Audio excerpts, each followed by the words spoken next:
Yes. Capilano, that's a nice spot. Those mountains are magnificent.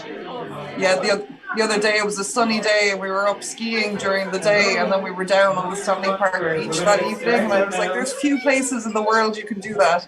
Yes, and I love the fireworks competition. That is Yeah.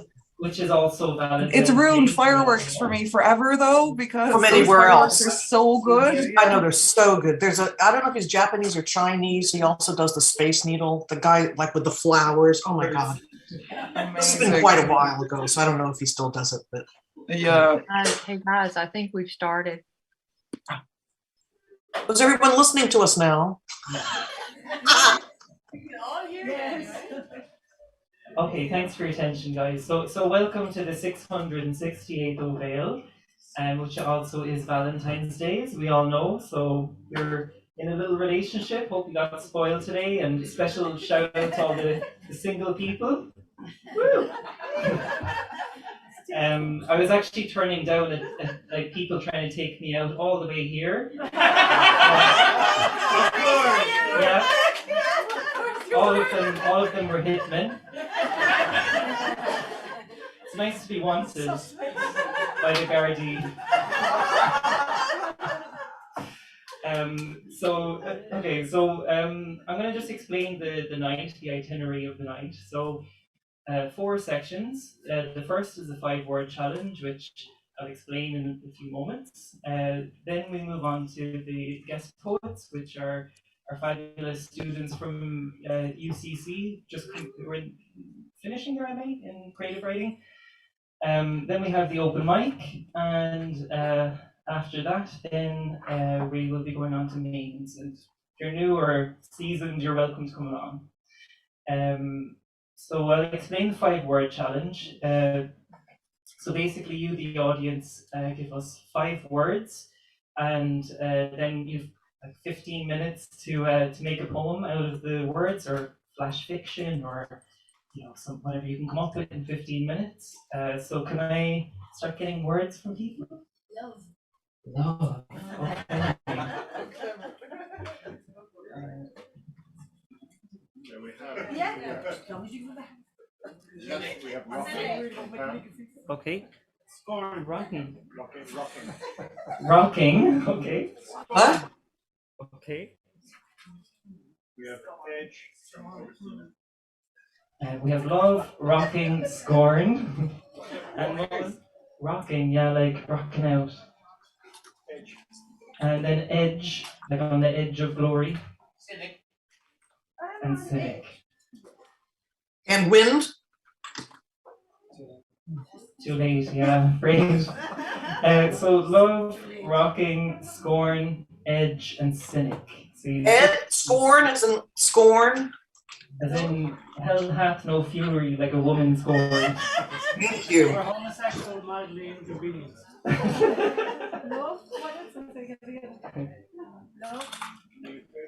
Okay, so we have love, rocking, scorn, edge, and cynic.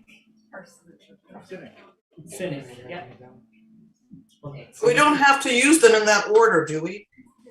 no, you can put them in whatever order you want. Okay, thank you. Okay. All right, best of luck, guys. Looking forward to it.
Take if people have finished writing. Or do you need a few more minutes?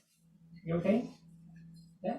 Okay. I'm just going to read one that I did, but like I can't win, I can't vote for myself as much as I'd like to. When you left me, I fell limp like spaghetti. I couldn't give a focaccia. Past a point of no return. Kinda lonely. Rocking back and forth. A meatball rolling off the edge. Scorned on the floor. A love cynic.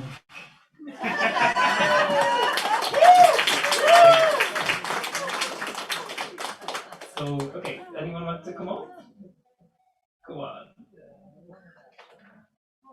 Yeah, we've got Phil. Jim, your last word was the word for today.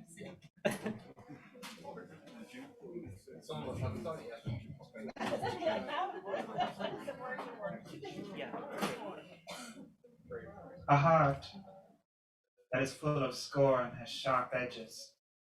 A complex metropolis, an invisible abandoned city in the chest, no cynic. It beats like the flash of a film camera. He lives in the past in happier times, in a rocking festival in 1965. She had dandelions in her hair, her green hair. Her skin was teal and had a French lilt. He sees her in the reflection of an empty glass of vodka and dies of love. Thank you.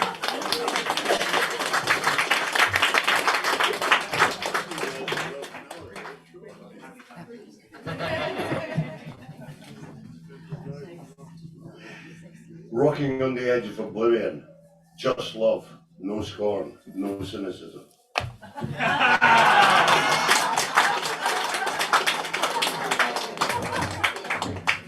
Thanks, Rob. Just quickly, the guys from Zoom, if you wanted to join in, just put your name and 5 words into the chat.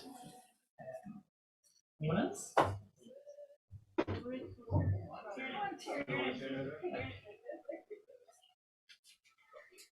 Got a couple of minutes. Kieran, isn't it? This one. Yeah.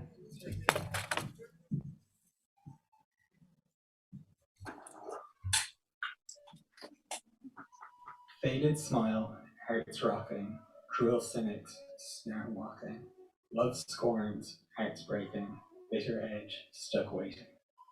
Happy Valentine's Day! Thanks, Kieran. Maybe we'll have a Zoomer. Augustina? Hi, can you hear me? Yeah. Okay. Miss you all loads.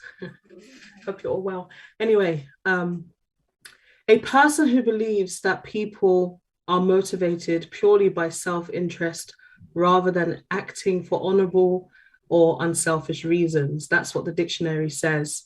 I find that to be true. It makes sense to say that I can be a cynic too. I don't know about you, but my early programming was spent rocking between 2 places, wanting to feel love, yet finding that love expressions come in different hues of blues, boohoos, screw yous, I see through yous, I thought I knew you, come through, break through, I got you, misconstrue, Like my new hairdo, mental tattoos, scorn I must subdue, lessons learned, I could be a guru. Take my heart, chop it up and barbecue, beginning to devalue, overdue. Look at you, barely well to do. So much to live up to. What have I turned into? Constantly on the edge of shoe. Shoe.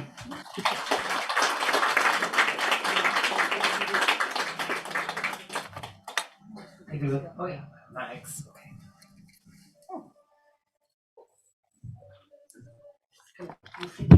One brother, and on a programme I helped to pop into last night. Gentleman had out for his first date with a lady age appropriate after about 50 years. He was delighted with himself. So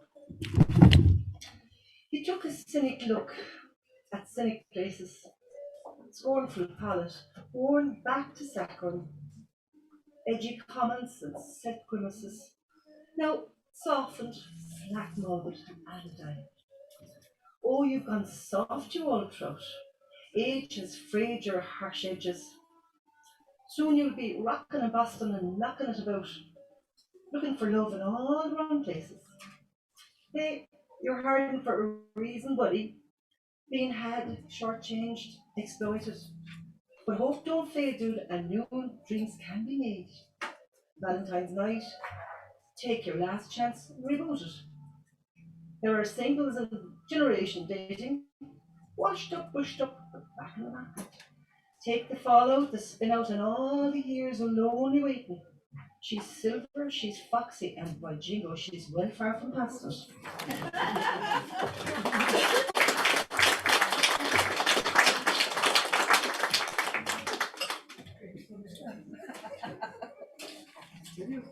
Gonna get some more Zoomers in. So next we have Massimo, please.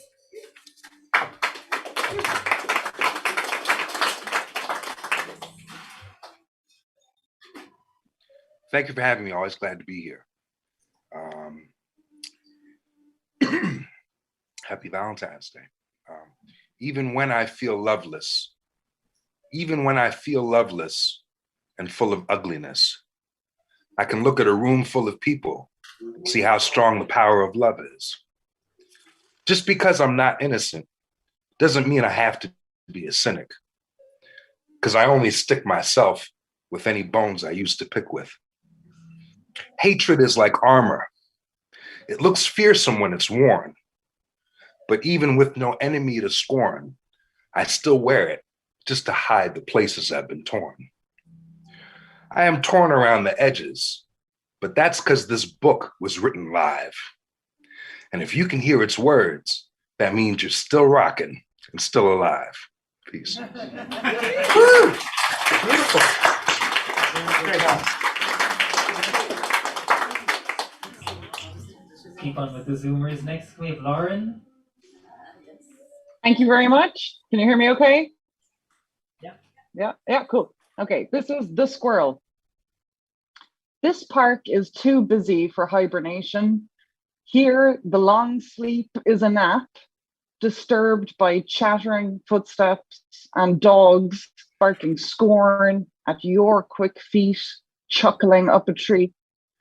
Little humans stomp delight at the explosion of your tail as you leap a rock and edge closer and closer to those clumsy hands, forever dropping treasure.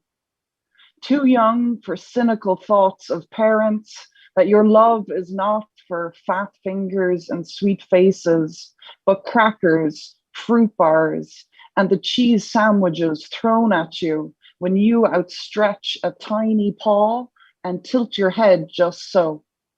Thank you.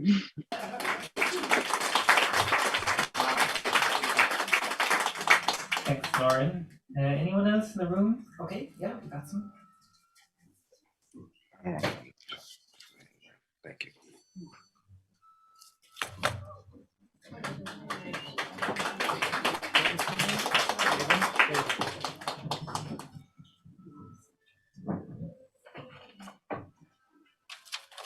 Hello, my name is Raven. Rocking on the edge of the pit, you scorn the moshers away with a shove. The quake of the bass drum shakes your body like love. There can be no cynic in this realm of loud motion. The guitars will beat their brow.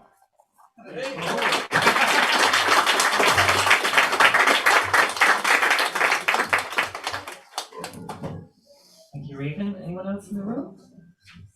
Okay, super.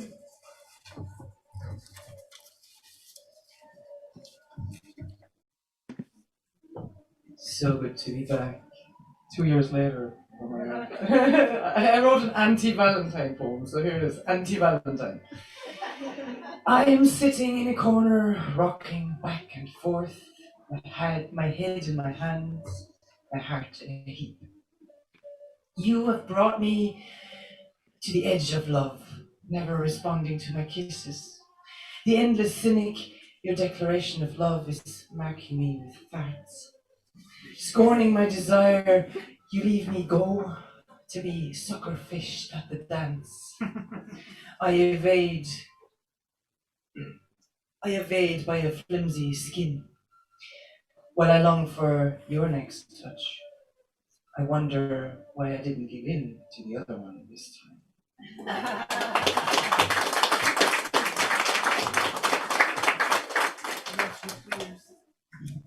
So,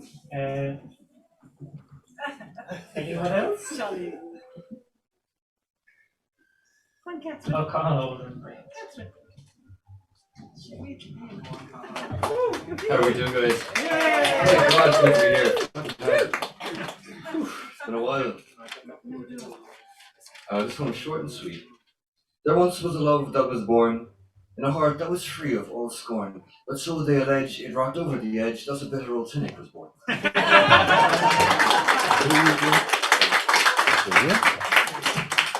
Thanks, Colin. Colin, good to see you.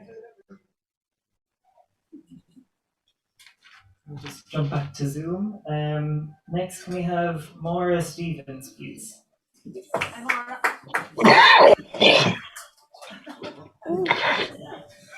Okay. Creep across the sands of time to the edge of dreams where love lies waiting, banished by a cynic's beating, find a heart that knows the shame, scorned by others time again. Love not departed, never dead, a heart that is not ruled by head, rocking with a mother's song, a love that says you do belong, fragile, gentle, yet so strong. The years will pass, the love will last. Yeah.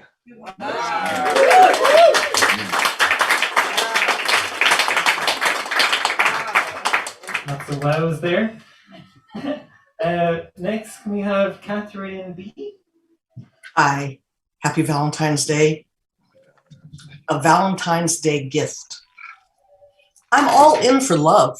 Usually that is, rocking with my lover until the wee hours of the morn. But last night I became a cynic in the love game. My lover had me sitting straight up on the edge of the bed screaming. He brought me an ugly, scaly lizard as my Valentine's Day present. A lizard, I bemoaned. A lizard, he replied with a knowing smile. Good luck for regeneration and renewal, he explained. Isn't that what you said you wanted, he asked impatiently. Oh no, I said with scorn. I wanted tickets to see Eddie Izzard.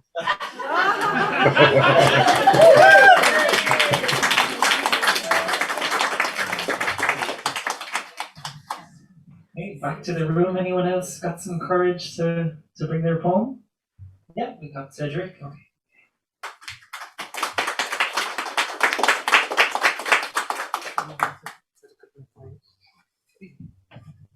A happy Valentine.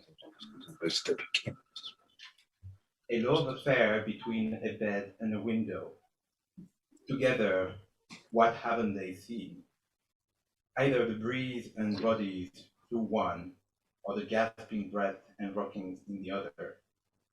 They are always together, only the positions differ, depending on the actors on the scene. For role play, always riskier. The edge of one, a makeshift sit, 4 plays, always more seen, until the excess of passion leads to scorn. Oh, much the pair of bed and windows, watchborn, demons of love and lies, and the sex of wiles. Seen outside, seen outside in between the window's panes, wide open towards the bed. Quite a view for the neighborhood, in fact, scenic. While the bed whines and creaks out of reach, waiting to be done once they are, in silence until next time, with a wrinkle on the pillow for a raised eyebrow. What a judgmental cynic. He will tell no tale when thou gone, because the window holds no secrets for cheater or widow. So transparent it handles would point to his villains in the bin.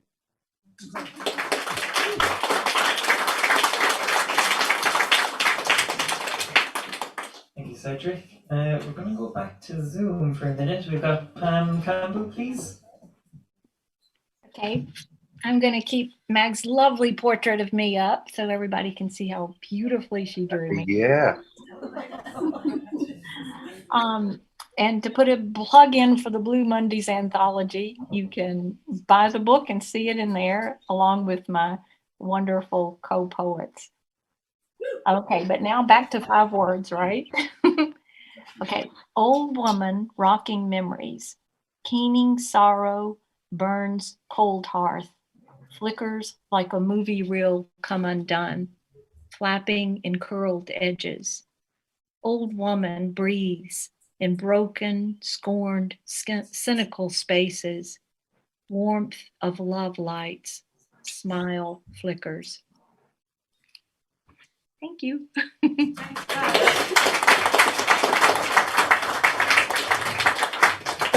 you, Pam. Actually, I forgot to mention the incentives of winning this. You get a free pint at the bar and 5 poetry books, including the one Pam just mentioned. Anyone else in the room want to read a poem? Got one more on Zoom. Okay, brilliant.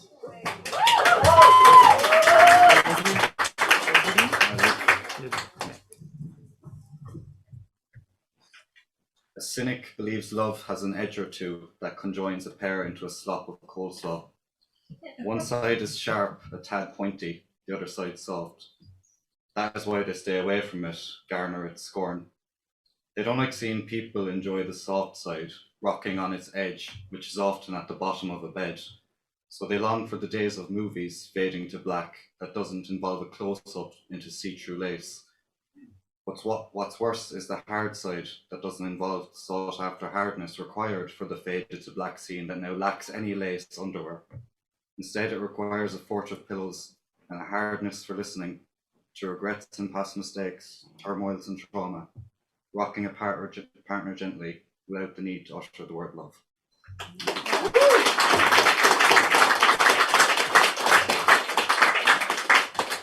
Powerful stuff.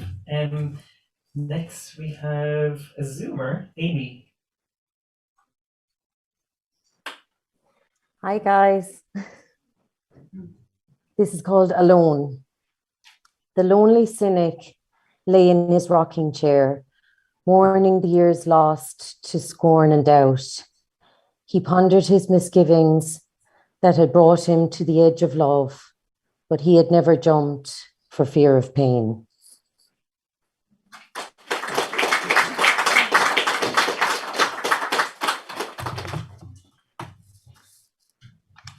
Just trying to make eyes now with people and see if we can pull anyone else.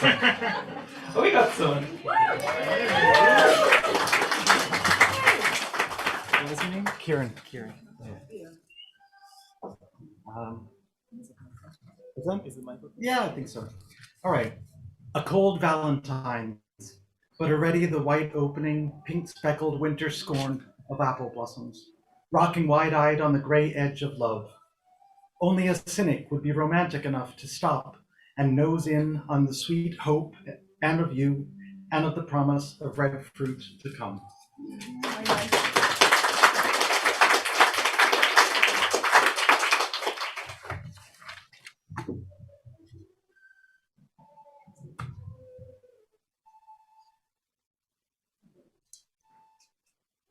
It's like a battle of wits. Who's gonna kick it next? Oh yeah, we got Catherine. Yeah.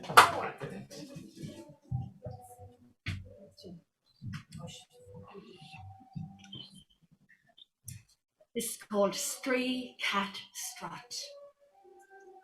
Keep on rocking in the free red world of love, you said as we passed on the stairs to the hayloft bar.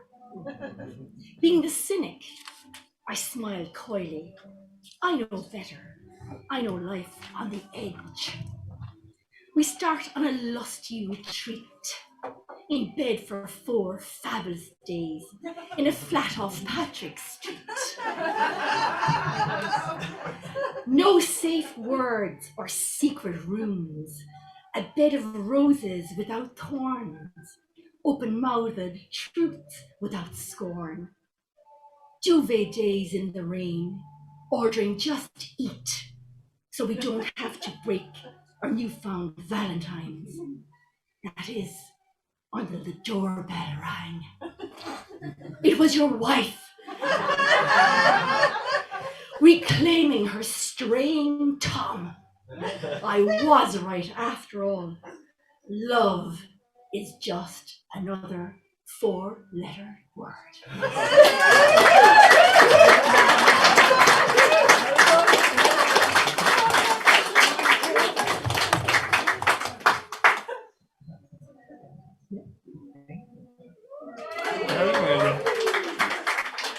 Emily.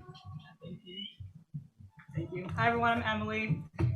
My piece is called The Things We Save in Jars.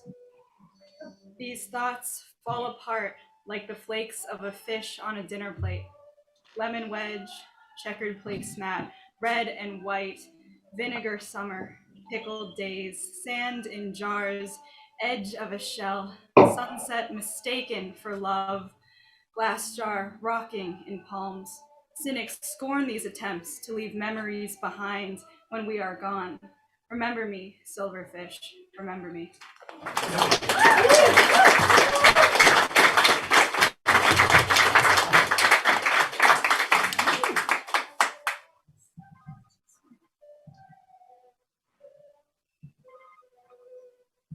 Stop looking at me like that, you've been up. just trying to hypnotize you. Oh, I've got another one. Okay. My hypnotizing skills work, I'm telling you.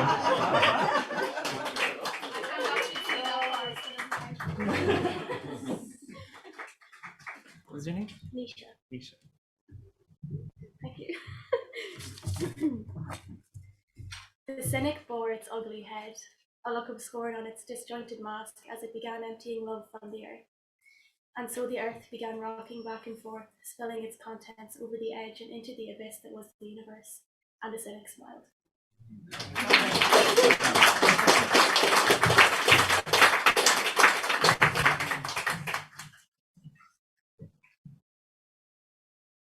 Can I get in there now?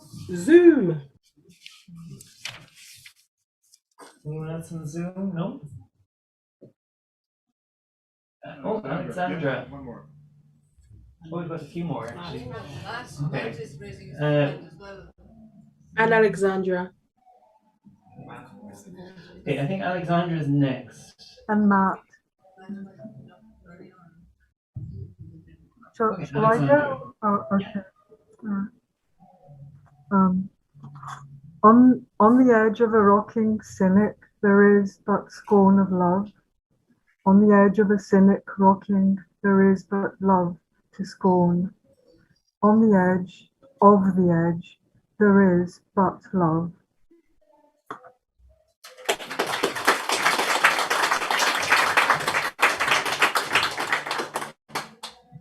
So we can see in the back of my head.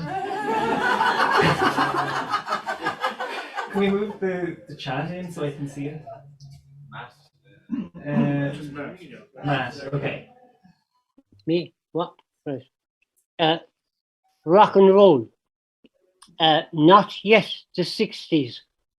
Rock and roll reared its head on the fair green between the stone-walled courthouse and the blue of Lochray Lake, and they were rocking in broad daylight, travelling gypsies, airborne in rainbow colours, at times the dance just in, that sent us rocking round the clock in numbers with Elvis Presley, showing us the way to love in his blue suede shoes, taking us to the edge of our aching emotional energies, our lust for life and living, on the edge of all that seemed safe and solid as the old-time waltz in a village hall. Gone, gone, gone. Are you going to San Francisco? Powered by flowers, all that flower power coming in that rocked the cynics on the side into liberation and silenced all their scorn.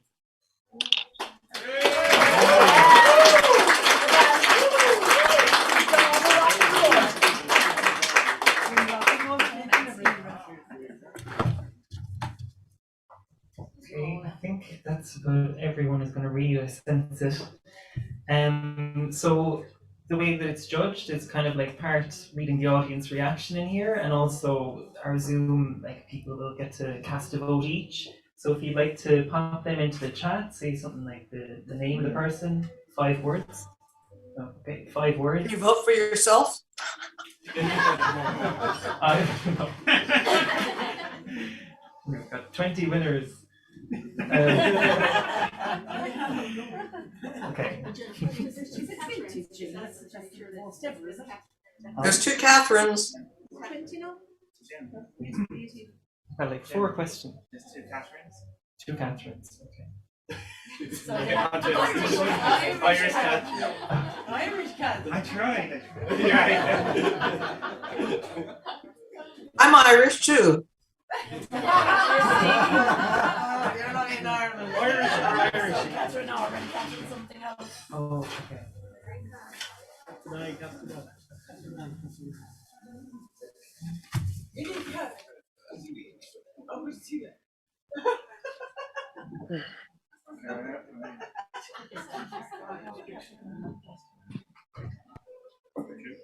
Yes.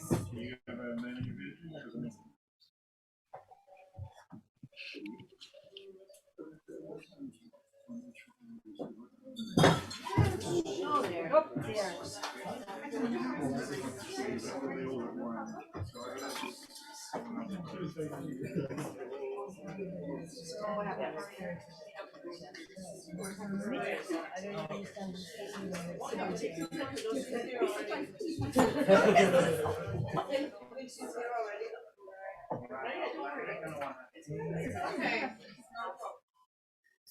Okay.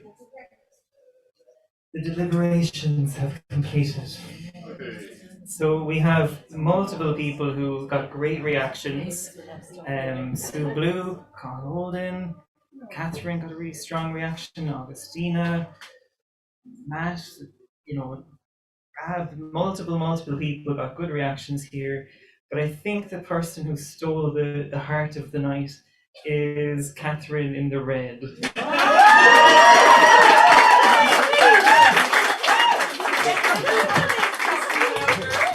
Lady Catherine, Irish Catherine. She's a Catherine of many names.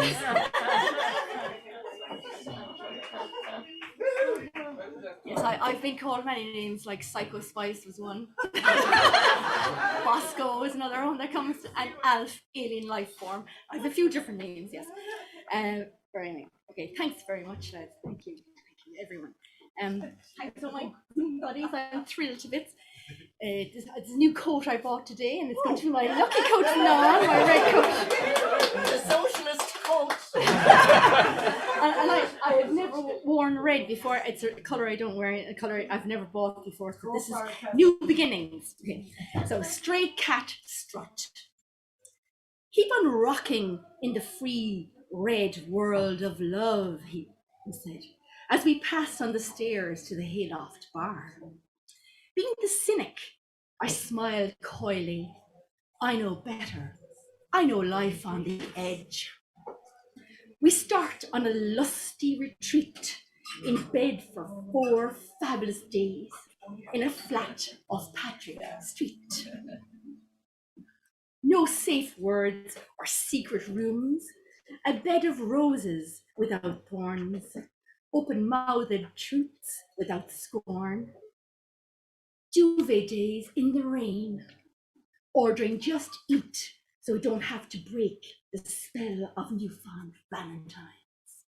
That is, until the doorbell rang. It was your wife reclaiming her straying tongue. I was right. Love is just another 4-letter word.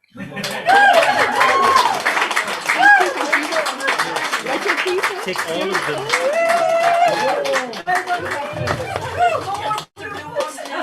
She's won the literary lotto. 5 books. Which she's in. It's one of the books she's in.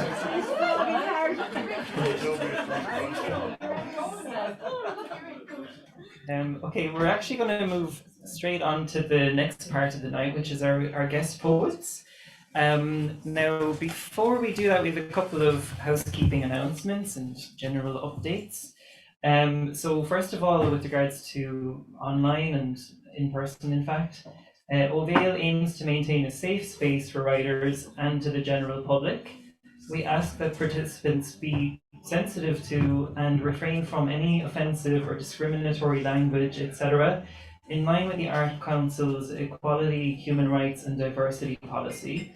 The private chat mode is available for all participants to use during the event, so we ask that you be respectful when communicating via these channels and to report any offence to Ovale either through the private chat or an email to info@ovale.ie. Please be aware that the event is recorded and will be available to revisit as an MP3 podcast and on video via vimeo.com/Ovale. Our next hybrid event on Monday the 14th of March features DS Malawai and Jacqueline Safra. All are welcome to attend in person or online. Please email info@ovale.ie if you would like to attend via Zoom. And thank you to everyone who's kindly offered donations. There's a donation jar under the horse's head at the bar, right there. PayPal donations can be made as well via the link under the live poetry stage on our website or via our contact page, ovale.ie/blog/contact us. Okay, so I'm going to introduce our new creative writing from UCC. So each February, Ovale presents poets and short fiction writers engaged in UCC's MA Creative Writing Program who read from their new work. If restrictions allowed, okay, let's kind of, yeah, I'm going to skip that. Okay, yeah, so if restrictions allow, this is for a future. The event will be both in person here at the Hayloft Bar and also online. Should restrictions come in, but that's not going to happen. No, we don't talk about that. Okay. So our first poet is Misha Mcginnis, who actually read in the 5-word challenge. She is an MA scholar in creative writing at UCC and founder of My Child and Fostering Ireland. She currently runs a blog through the style of creative nonfiction, where she talks about her life growing up in a home where her mother fostered. She believes in education through creativity, and creativity is therapy for all. So we have a huge boola boss for Misha Mcginnis.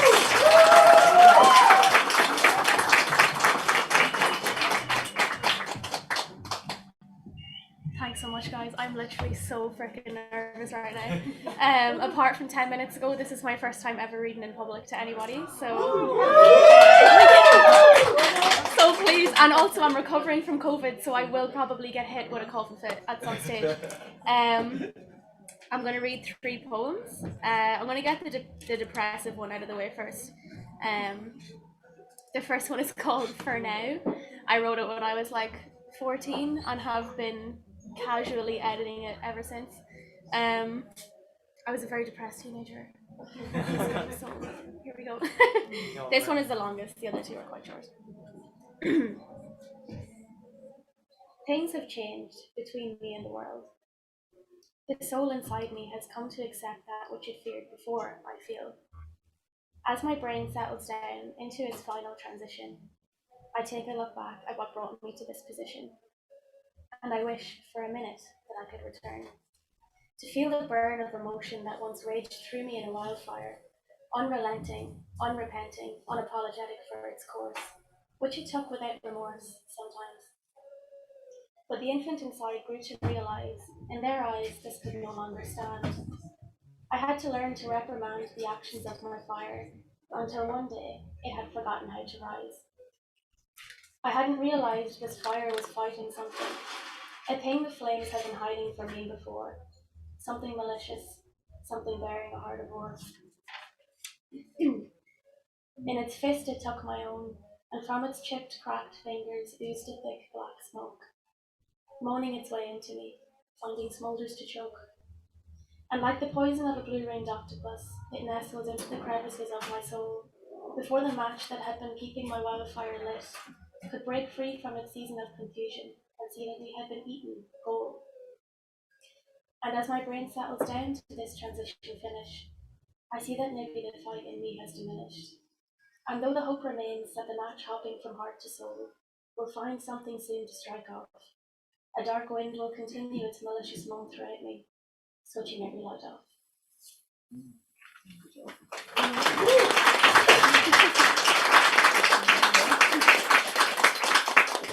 So the second one is slightly less depressive, but it is still about depression. This one is called Attack of the Angsty Beast TM. I have never been skydiving, for I am afraid to death of heights. To yeet myself from the cavernous heart of a plane so many feet from the ground seems a terrifying feat. I have never felt my organs be left behind as I plummet toward the ground at a pace stronger than gravity, the atmosphere pummeling through my cheeks. I have never felt the force of the chute hold my deathly fall so abruptly, nor have I felt those organs of mine render me pregnant for the time it takes them to catch up with what has happened. Silly organs, why did you fall behind so? Couldn't you see we were going to be fine?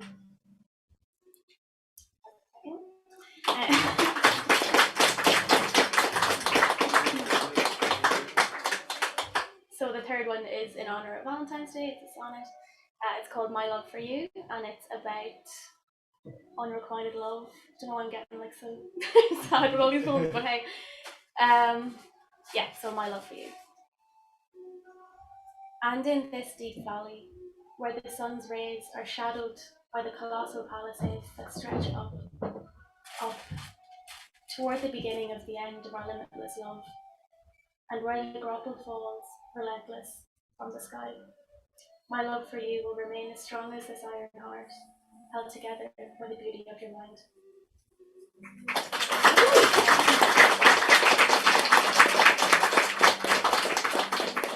I'm so sorry, I've lost the last one. I have one more. Mine is very short, I'm sorry. Everything's like in random places in this book. Hang on. Okay, here we go, found it. So this one's kind of still in the works. I wrote it for one of the poetry classes a couple of weeks ago. It's called But in What Country Have We Been? And it's based on a prompt that the lecturer gave us at the time. But in what country have we been, if not our own, where we birthed and grew into fields of wet morning mildew? If not our own, where we drank tea and danced along the quay down by the fields overgrown? If not our own, where we cried and grieved those who we lost on autumn's leaves? In what country have we been, if not this one, with our people? Who are they, if not native peoples of this land, with whom we can relate down to each crease in each palm of each hand, with whom our ancestry lies centuries ago, and yet centuries built on family ties? In what country have we been, if not our own, yet not owned by us, only verbally and literally claimed so, till the decision may or may not come for us from our country to have flown.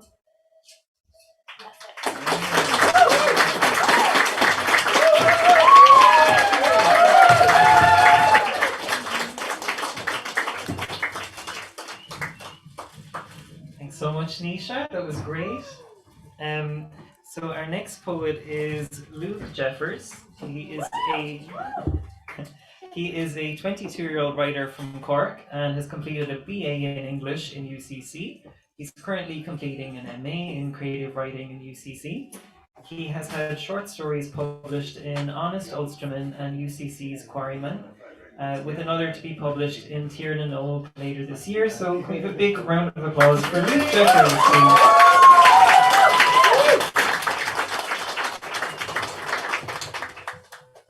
Hi everyone. Unfortunately, there's going to be similarities with Nisha in that I am also depressing. I'd like to blame her because I journey with her to college, but I can't on this occasion. Yeah, and I also have a few poems. The first one is called Hatchet. Sunlight sparks its steel, rumours of rust cast in shadow. I watch him rub his hands, greet the hatchet like an old comrade, scrape muck from his soiled soles. It slices through the air soul, a silencing slash.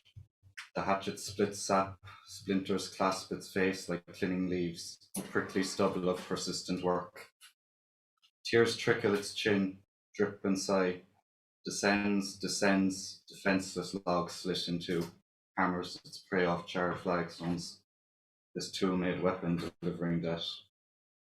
Handle fashioned from enemies felled, stealing life. Dark as earth, nurtured by grip, sanded by touch sharper than a bird's talon, curved to fit a harsh lover's grasp. Chops without rest, vanquishes victims, never numb to the action of this ancient dance.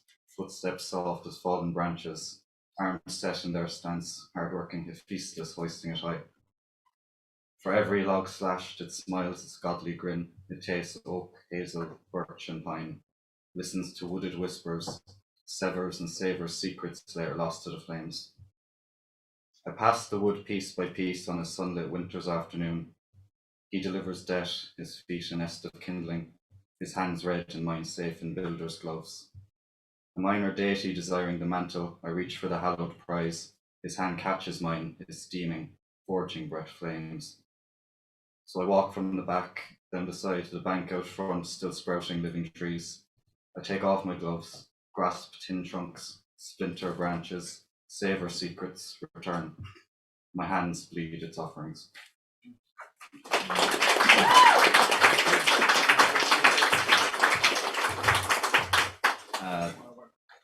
This next one is a villanelle, or sort of a villanelle, called Portrait. Frame of the picture lies flat and broken.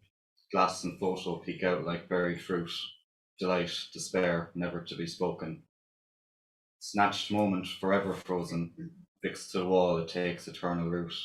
Frame of the picture lies flat, unbroken. Once given as a mark of love's token, or an act to silence a sour dispute. Rapture, remorse, never to be spoken. In pieces its meaning has been stolen, lost in tears messy and minute. Frame of the picture lies flat and broken. Once it hung proud as a golden omen, a remnant of the past struck mute. Success, sadness, never to be spoken. The last of hope leaves us in the open. There is no longer a need to refute. Frame of the picture lies flat and broken. Delight, despair must one day be spoken.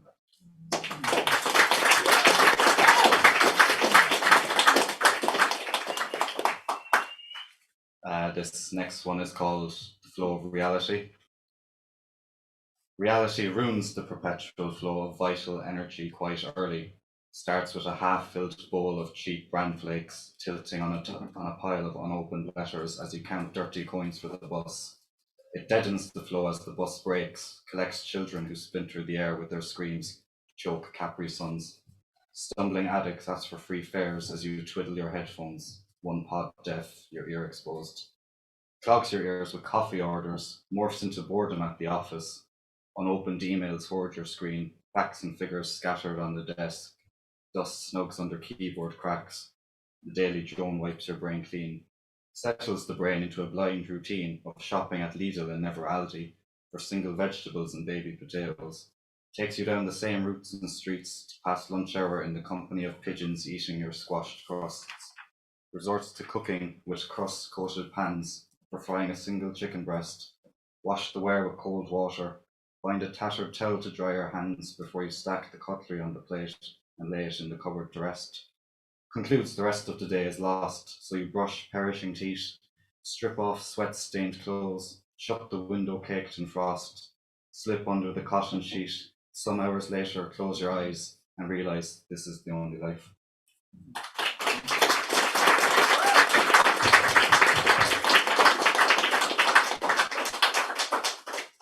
Don't worry, there's only 2 more to go. Then it'll be done. And the next 2 are short. This one is called End of the Line. It's good to start in the middle, which offers you clothes like hanging carcasses, but cleaner, since it sags with sweaters and stretching sweatpants, because once you get to the end of the line, it's shit to find things out of reach, like neutral underwear or slim-fit shirts, which hang, dangle, sway, tease your fingertips with their softness and fresh fragrance.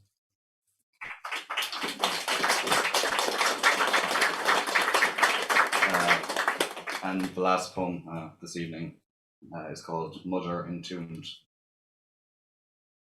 My coffin looks lovely and white, like a wedding tablecloth. You picked my special day clothes, the black long-sleeved shirt, my grey, itchy next year's school pants covers the heels of my shoes. Did you forget to wash my old one? From when I fell in the forest last week and smudged my knees, scratched my tongue. You told me to kneel for the family photos. I'm not cold. You look cold. Is the black not keeping you warm? Does black make you warm? I can't remember. I wish you wore your wizard purples, fire yellows, because they brighten you up and make me laugh. Will you come back to tell me later like you always promised? Teach me what to say in front of sores for the different dinosaurs, how to pinch my laces so they'll be tight, not too tight, the names of the football stadiums, the planets, the seas. I want to rewind time, spin back to you pulling my ball from under the car. Starbursts and wine gums and fruit pastilles, your favourites. You leave when they shovel earth on me. The dirt slaps louder than sand. You stand in the road like an old lollipop lady with no child of your own to drop to school. Thank you.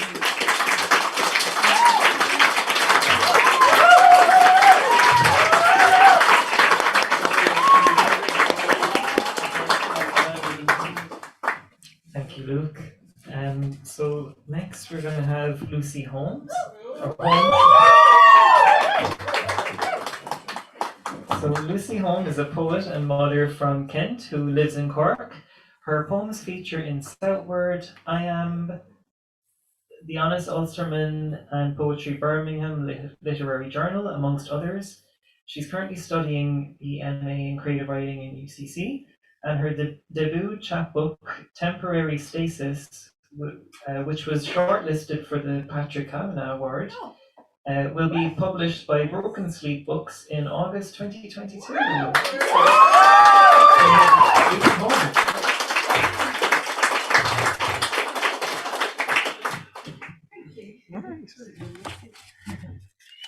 Hi everybody. So thank you Paul and thank you Jim and all the community at Oval. It's such a welcoming place. So it's been such an amazing time already studying at UCC, and you'll only see a fraction of the talent of this year's MA cohort tonight, but look out for them in the coming months and years, as there's some truly fantastic and unique talents and voices. So Valentine's Day. I'm not great at love ditties. As hard as I try, there's always a darker edge, but in honour of the night that's in it, I found a poem about the heart, which seemed appropriate. So this is Heartfelt Lines, which was published in Crossways. My heart, where is it? I know geographically where it should be, slotted into its snug cave, with tributaries at my wrists and neck. But lately, I don't have the heart as I go about my day. I used to carry it around like a holy relic, sought the worship of strangers, their veneration and awe. But there were those who preferred it light, would sooner it starve until it shrunk from sight. I grew afraid that they would capture and lock it up for purposes other than regulation and flow, that it would cease to flourish, cease again to grow. So I put it away. But this heart I haven't touched for years, I long to know before it disappears, tracing 2 fingers' breadth across my breast. I cross it and hope to live. You asked me once to have a heart as if I had a choice, and now this heart is gushing, banging my chest to get out. It channels envy, acts sometimes in spite, is not yet old, worn and riddled with doubt. You said, I'm sorry, the heart wants what it wants, attributed physical hunger to a muscled lump. But this fleshy hunk, unlike a brain, is not industrious or sly, only beats its mundane tempo, keeps life ticking by. I am jealous of the writhing squid and blind earthworm, creatures with hearts that number 3 or 5, blubbered masses flaunting myocardial reflexes as if it's nothing special to be alive. Theirs are not spun from gold or crimy cockle warmed, heavy like stone or filled with thorns. No fear of scar damage or desire that icy squeeze, to see it above all things protected, content, at ease. They could never understand why I follow mine so, why I put it on display, try so hard to please, and not to lose it. Or please God, do not let me lose it again. This time, don't let it harden and crack, or sink so far there is no way back, but store it within reach, in the right place. Teach me how to read its rhythm, that I might keep pace.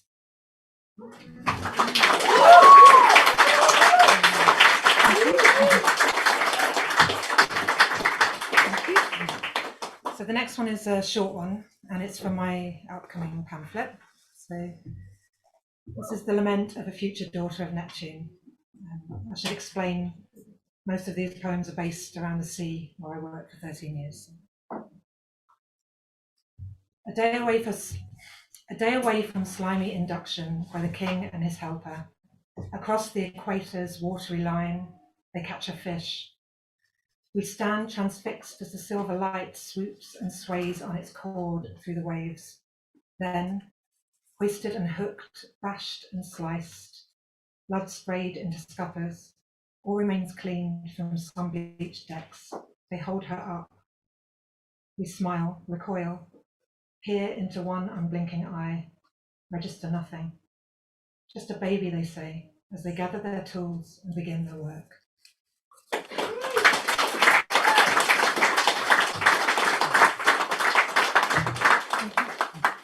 So finally, I'm going to read a poem that supposes a little bit about my ambivalence towards where I grew up in Kent. So this is Bitter Hops. It was just recently published in Wild Court. So sorry, very nervous. I love this. Okay. Composed. I'm the end of a Kent summer, the careful cutting of the vine. I return to pluck a bushel of woody twine from the neon green hot burr. I crush pellets in palms to molten spice, warm the oil between my hands and lie in the long grass, inhale the bitter scent which drifts across the North Downs, homeland of mine, bonds excised, childhood spent. I am an oast house, my arms windmilling in the lane, vernacular, an unyielding archetype. I am irregular, obsolete. Tear me down, I no longer fit. I'm a window jammed open by the handle of a broom as kilns burn deep and fierce, kindled by hands that gathered the crop. Weather-beaten, cloud-producing, now gone soft. I finger the surfeit, the humulus lupulus. It is resinous and hard to prune. Like me, it is loose of branch and historically susceptible to pests. I unfurl throughout the spring, found out too young that crops rotate and cycles end. And by that token, I'll admit, I learned too late that neither a Kentish maid nor a maid of Kent knows which side of the river is best. They just keep going in search of the widest mouth. There is a path through the woods on the rambling edge past the ice house and the Roman halls. Buried in knee-height reeds, its outline is battle-scarred and hard-won. But I am a British housing estate built on top of buckled wheat fields on prime arable land. The chuff burned to nub, concrete poured to smooth stone. The air is filled with chlorine from the nearby swimming pool. I lay on the bench of the changing rooms behind the cross-country track I used to run on a rain-soaked summer's day. In this stronghold, where they fought for soil, nothing changes. They replace their heroes, kill their kin from 1066, on and on and on. I learned at school only a fraction of the wars, of King Harold's eye and a tapestry fading to dust. Saw them coming over the brow of the hill when I was a girl. Welcome to this imaginary kingdom, now in ruins.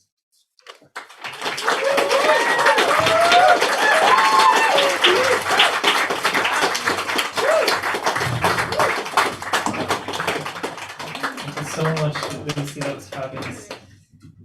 Okay, our next poet is Kieran Fionn Murphy. He was born in New York City and studied philosophy before moving to Ireland, where he co-founded Murphy's Ice Cream in Dingle. He has published a cookbook as well as poems and news articles for various publications, including recently in the anthology Local Wonders, which is Daedalus Press 2021. And he's currently pursuing a graduate degree in creative writing at UCC. So can we please big round of applause for Kieran?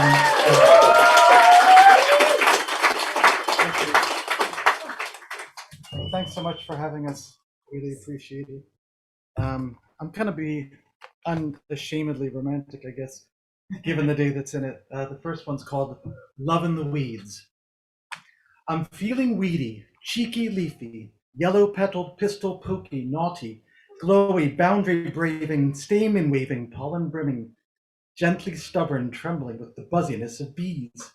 You could, of course, just herbicide me with a word, or finger pluck me, pull my peduncle, and shake my tendrils barely from your garden heat. But why not unmind well-heartedly, intertwining chlorophyll, tangling foliaciously, concretion stem delight, rhythm in tumescency, sap uprising, sticky, tickly, closely bursting, seedy, uncontrolled as night. So yes to yes, and us and slow, and sun on weeds and green and growth, when every leaf becomes a metamorphosis of we.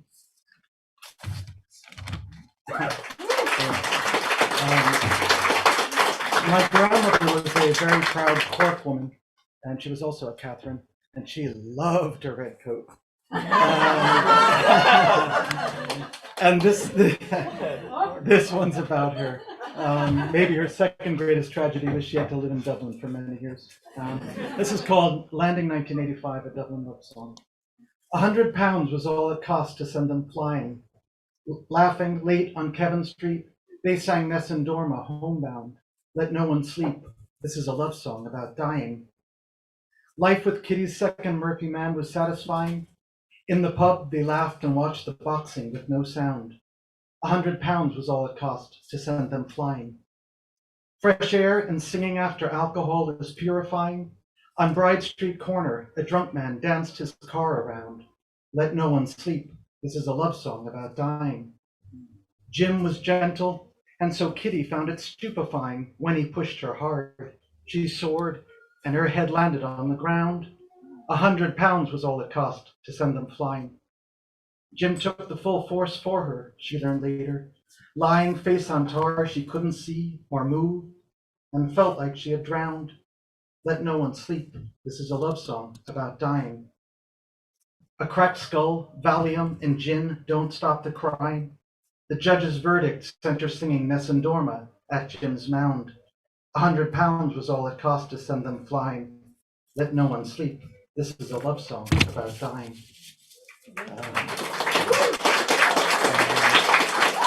All right, back to the romance.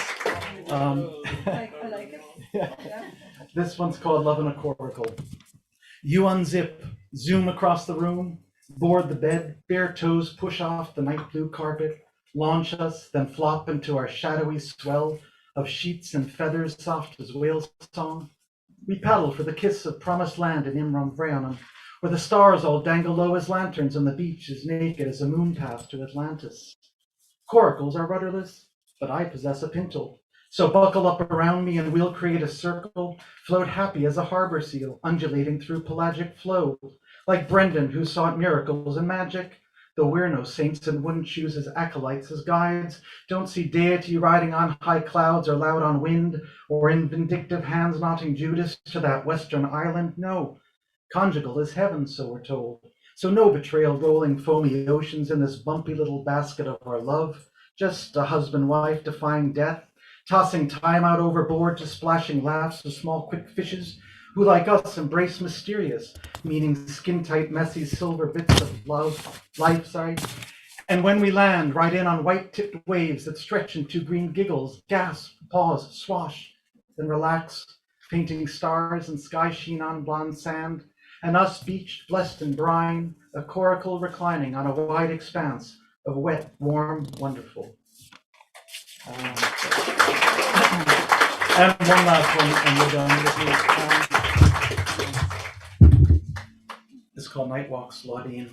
I live in Dingle, very lucky. So, pebbles, tide tossed, huddle on strands of net and seaweed smell, shine as if dipped into that curved white bath of an imbowled moon. I'd love to climb up, jump, and splash in light, escape the east wind slapping of a sheep skull with a drained domestos bottle, dripping home candescent to Colleen. You'd see me glow outside, even as I ignite within, at the sight of you, drinking tea in our lit kitchen window.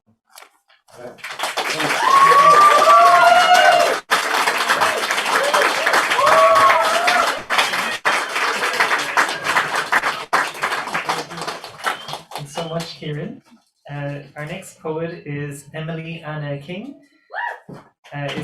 So Emily is pursuing her MA in creative writing at UCC. Her most recent publications include Tír na nÓg, Massachusetts Best Emerging Poets 2019, Pamplemousse, Lily Poetry Review, Paragon Press, and Otherwise Engaged Journal. While her work often explores the Chinese-American adoptee experience, Emily is also passionate about investigating the intersectionality between language and music. Besides writing, she loves spending time with her family, playing piano, training jiu-jitsu, and baking. So a big applause for Emily, please.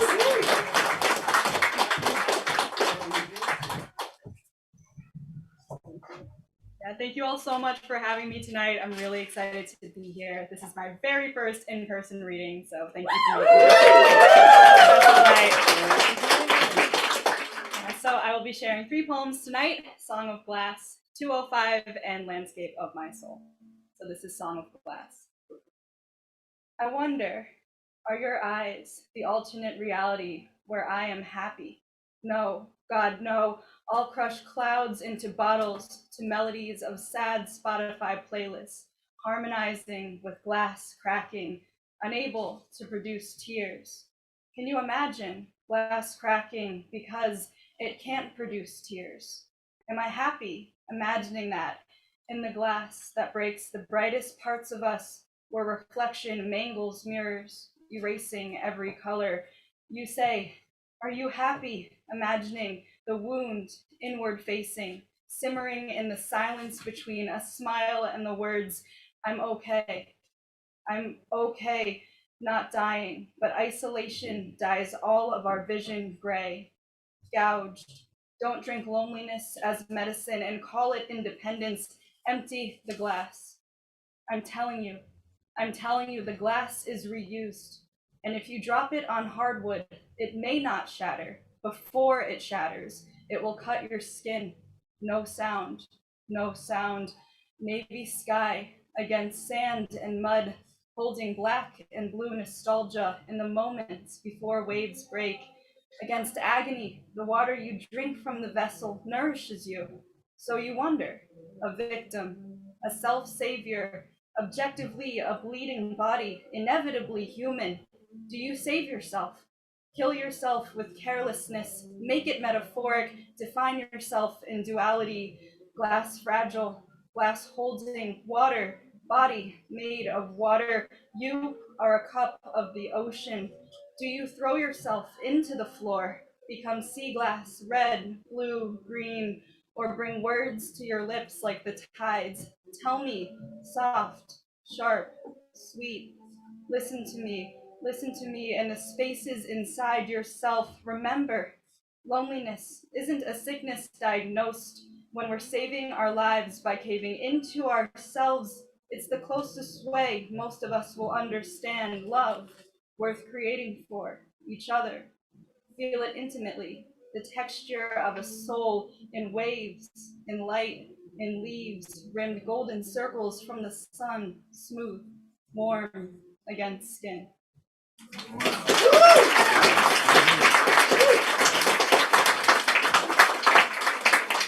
Thank you. This next piece is 205. I can only consider the bus passing over the bridge so many times before the empty seats fill themselves with storylines from sad pop songs, rain jackets, sun ricocheting off puddles and river waves. As it sets, someone thinks about the first time missing a friend sitting next to them, drinking black coffee, thinking the bitterness tastes sweet. Eyeliner bleeds under tired eyes, a symptom of considering the universe. If hot and cold reach a point of equilibrium, then how do I define every person who doesn't write back? Another passenger thinks about who does. Him and his cigarette-soaked sweatshirt, dimples etched in both cheeks. He laughs at her message and makes a note to buy cheap chocolates. An old man counts his change, repositions a faded cap, hard ivy green seats lit by white interior lights. A red setter runs by my window, painted in warm brown and rust tones. Earl Grey tea lingers on lips. Smells of fish tinge the air. It is not mine. I count the breadcrumbs on the table. 1, 2, 3, 4, 5 lives I haven't lived, passing by in blue and green coats, shopping bags in hand. Wet hair clings to shoulder blades, dampens my cotton shirt. Kitchen sponge against palm, smell of lime juice and peach tea poured into drain. Fan buzzing by the window, sky fading into navy blue and yellowish purple clouds, shining porcelain, clean. You, over the bridge, into the city. I remember the fuzz of his sweater against my cheek.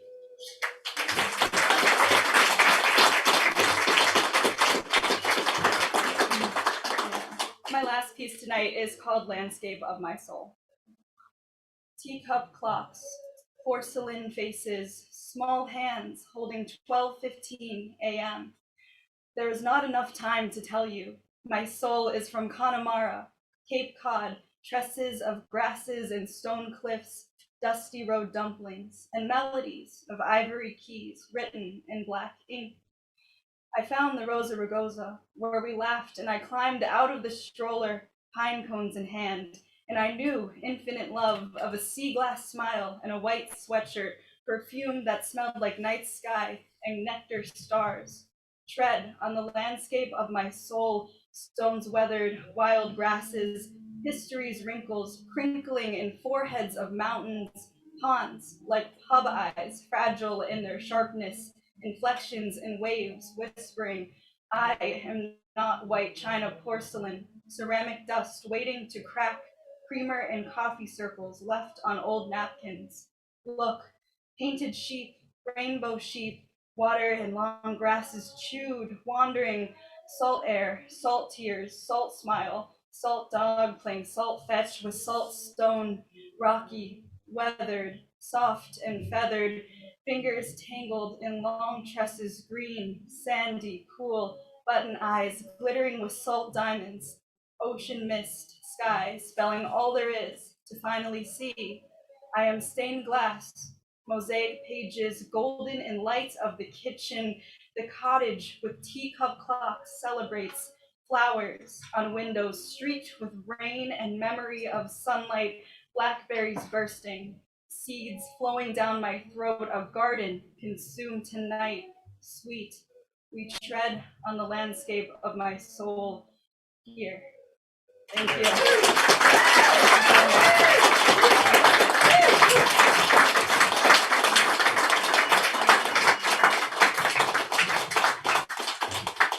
Thanks so much, Emily. And on to our final guest poet, Raven Goode is a trans woman from Denver, Colorado, specializing in speculative fiction, who only recently started calling herself a poet. Her poetry is often about identity and place, their connections, how identity challenges and constrains itself, and the ways in which it evolves. She has spent her time in Cork falling in love with Ireland and its people, despite spending a lot of time hiding from everyone, but has found inspiration in both. So big welcome to Raven.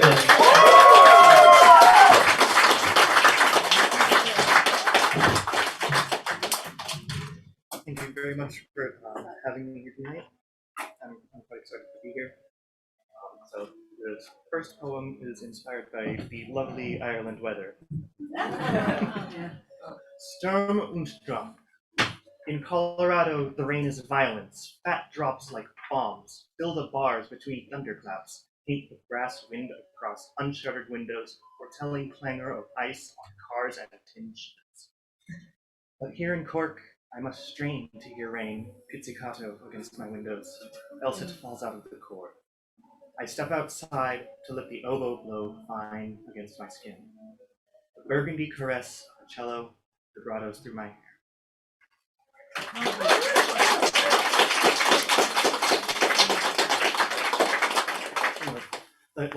Like some of my cohort here tonight, I am very much a lover of poems that are in a set form. So brownie points if you know the form that this one is in. This is called As Long as It Takes to Escape the Circle. My mother's gold Toyota Camry is in the junkyard, collecting sunlight on its soft beige seats. The color bleaches, unable to resist the rays, spread across the dashboard like marbles. Collecting sunlight on its soft beige seats, I press the cigarette lighter against brown leather, concentric rings spread across the dashboard like marbles. She took motorcycling lessons while I pressed the cigarette lighter against brown leather, concentric rings of cones were placed around the asphalt. She took motorcycling lessons while I sat wishing we could afford a babysitter. Lines of cones were placed around the asphalt where Mom's Camry was sent skidding across 5 lanes. I sat wishing we could afford a babysitter. Lines of burnt rubber twisted across the highway where Mom's Camry was sent skidding across 5 lanes. I had a basketball game that day, unaware of burnt rubber twisted across the highway. She was on her way to pick me up, knowing I had a basketball game that day, unaware of an 18-wheeler driven by a drunk man. She was on her way to pick me up, knowing I would wait for her as long as it took. Visions of an 18-wheeler driven by a drunk man haunted her with bruises and jitters. I would wait for her as long as it took. Visions screaming, skidding, spinning, weaving, haunted her with bruises and jitters. To hug her was forbidden. It triggered dreams of screaming, skidding, spinning, weaving. My mother's gold Toyota Camry is in the junkyard.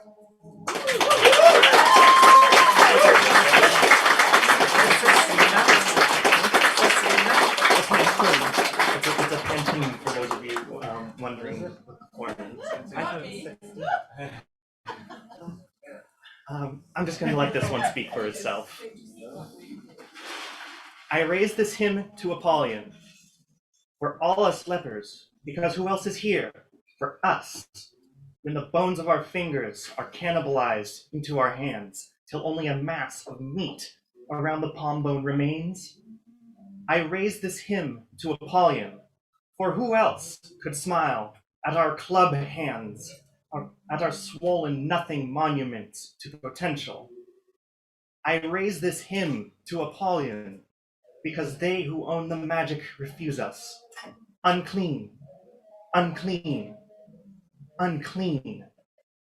I raise this hymn to Apollyon when they use the arcane words stamped on discs of silver and gold to summon paintings, porcelain vases as fragile as life. I raise this hymn to Apollyon for the mana spent on purple dye we can't eat, spent on signet rings our hands can't see, spent on shoes of softest leather our bone block feet can't meet. I raise this hymn to Apollyon when they invoke demons from their purses to keep our pocked hides out of sight. When we raise this hymn to Apollyon, our knuckle-wad hands will snatch beauty. We must become the demons. When we raise this hymn to Apollyon, our legions will gleam like sunrise, and we will climb the mountain to show them our hoof-meld feet know no pain. When we raise this hymn to Apollyon, we will take their pain to feel again, and they will paint red our rags. We will have our home.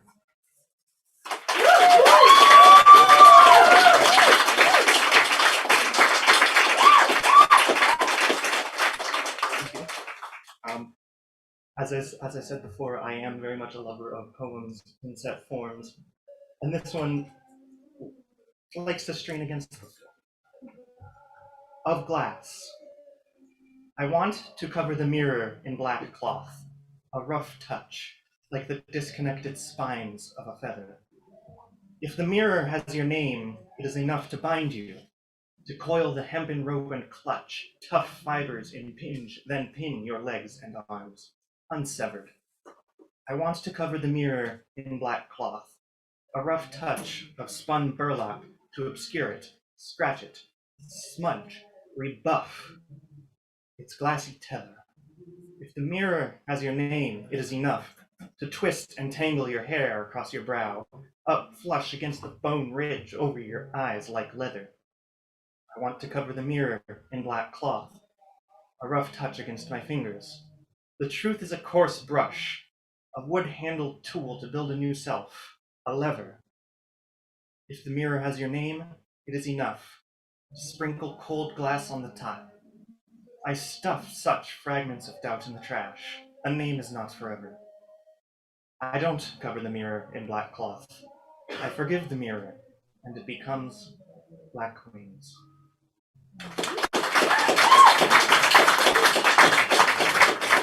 Everything I've got for today. Thank you very much for having me here.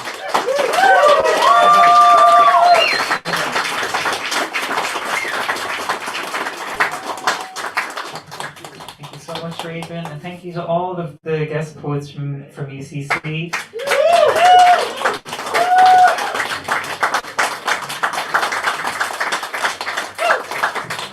Very generous of you to share your work with us. So we're going to have a 5-minute break, but before you get up and everything, I have an open mic list. So if you want to read, get your name on the list, and we'll get you on.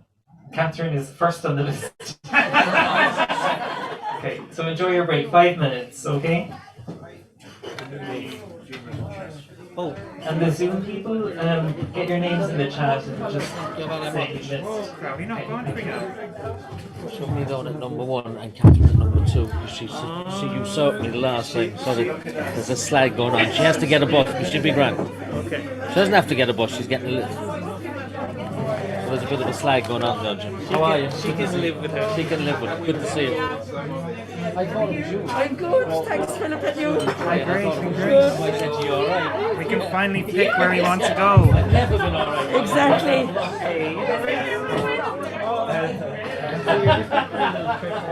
Yeah, I came back before Christmas. Special Valentine one. See how it goes. Basically. So it could be a few months or it could be the year. Yeah. No, I've moved home. Oh, you moved back home, okay.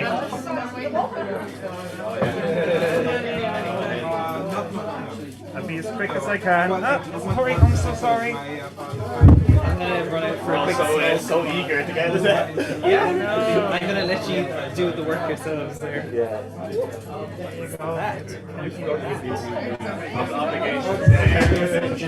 Jim, I'll give this to you when I'm done, but 5 so far, but this at the top looks She's going first. I like it. It stands out for jumping on top of Catherine, but then second. Who is first? Okay, I'll make it a game. Catherine can be third. She says it's midnight in Greece. Okay, we'll get her out. We'll get her in first. Second, she asked for second. Oh, I know, it actually is literally here. How are you? Good. Do you know what sex is? A little girl. Oh, I'm so happy for you. Yeah, and you're back in Cork? Yeah. We're back. I really need to just go and have a quick little vape.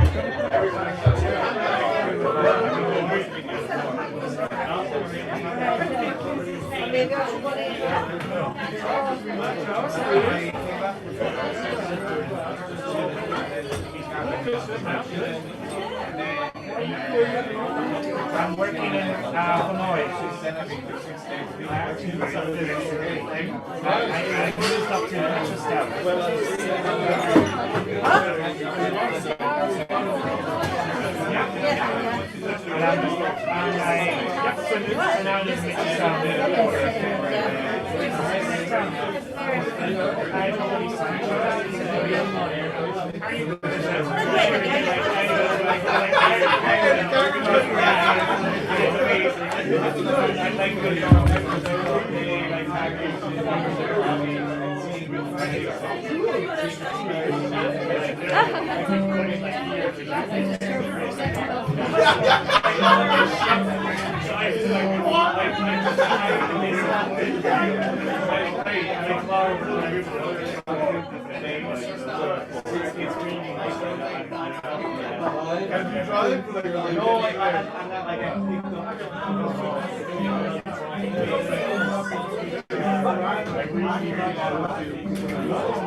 Yeah, exactly.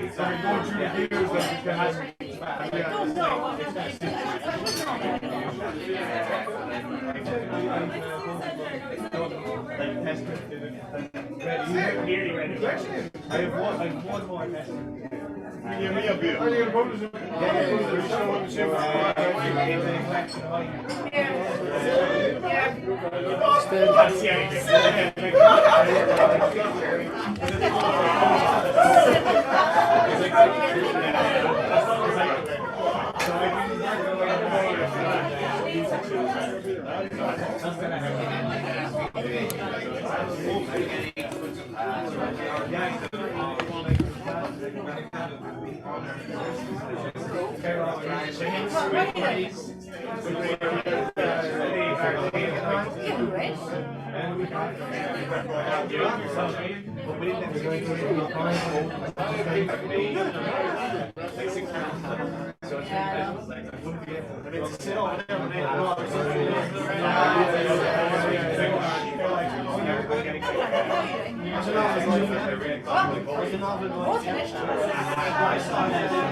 I sent it to you in Slack.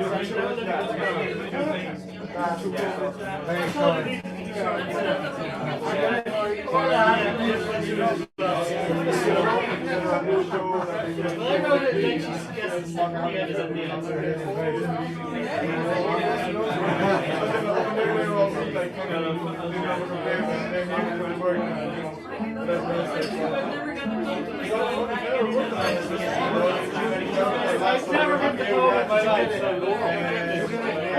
Did you get it?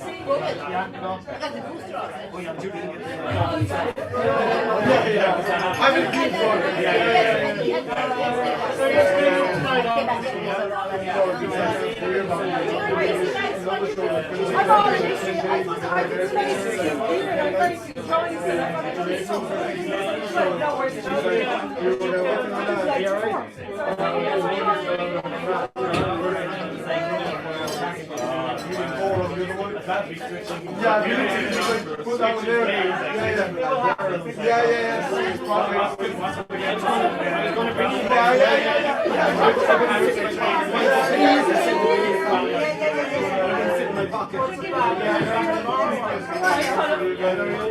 Good, and you?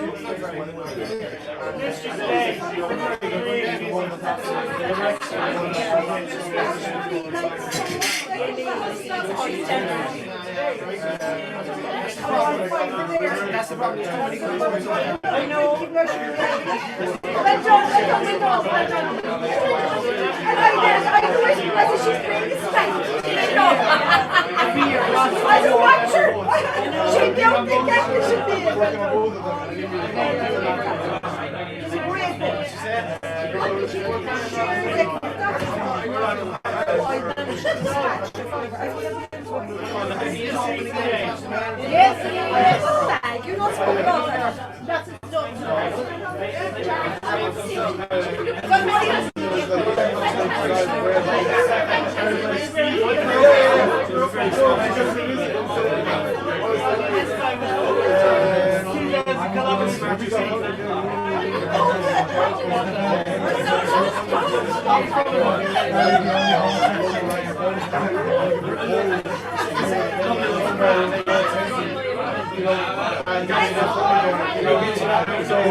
Okay, I think we need to go back to it.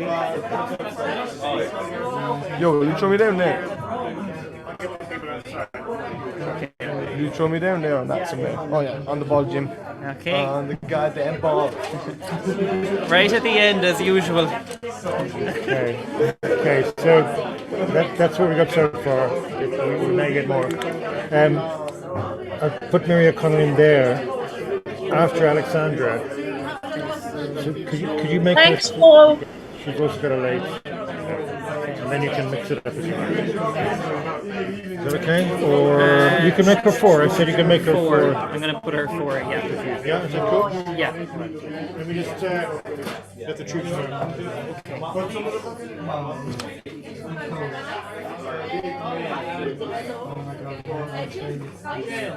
Yeah, please.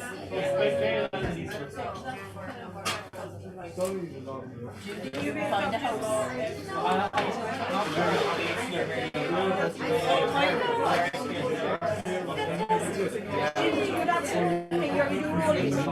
I'm on the base. I actually promoted to my sheet. On fact, I did 24 boys in one night. I can see 500. I have always got 20, but it's more than that. So in a morning,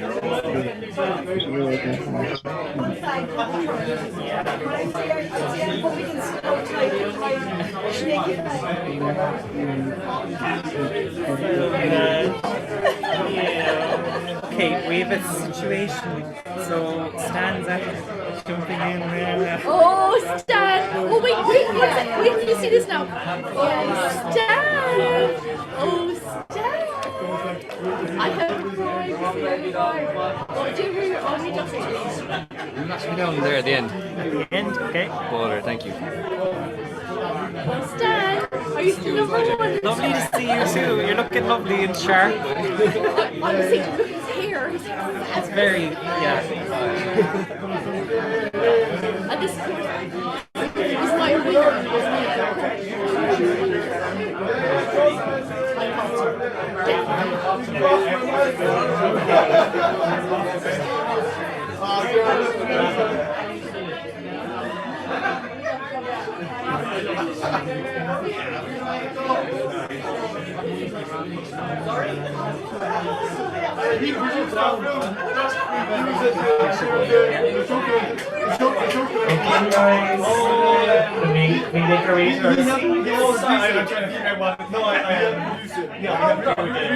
The guards are coming. The guards are coming. The guards are on the way.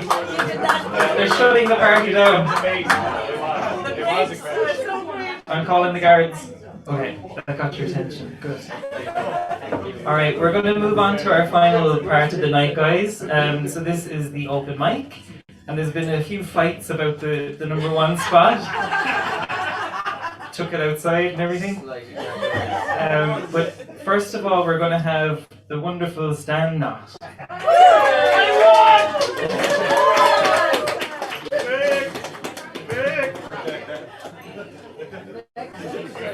Man, Rab. Oh, fix, okay. I thought next would have been even funnier. I remember that the next time, thanks. I think it was Emily, one of the guest poets, who said that she believes in the power of creativity for healing. Am I correct in that? Was that in the introduction? Yeah, so Misha, was it? Meet your twin here. So my creativity has been massively important to me, but I'm going to read poems about love tonight, not about my mental health.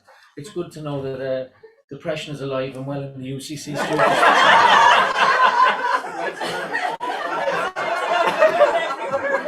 Good to know that creativity, future of Ireland, is on solid ground. So I'm going to frighten Jim now and say I'm going to read 5 poems.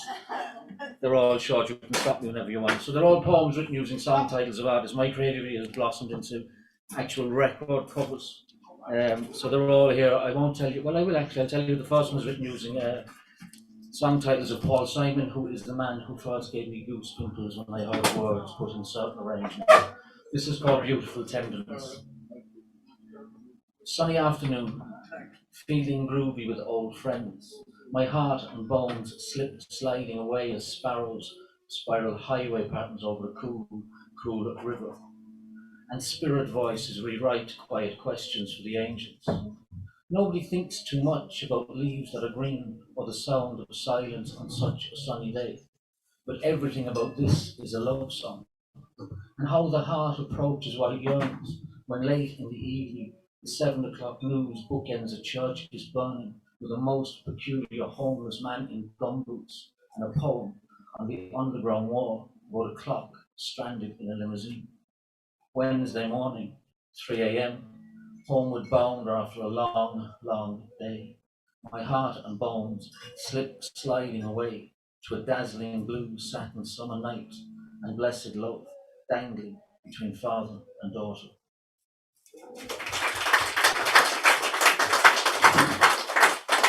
The next ones are really short. I started writing short poems because I wanted to fit them onto the record sleeves. I didn't think that would get a giggle. That was great, wasn't it? For those of you who are Britney Spears fans, this is called I'll Never Stop Loving You. When I found you, I got that boom, boom deep in my heart, and an untitled lullaby I know was the answer to my only wish to breathe love on me. And when we kissed, my body ached, and I got the urge to run away with your love forever.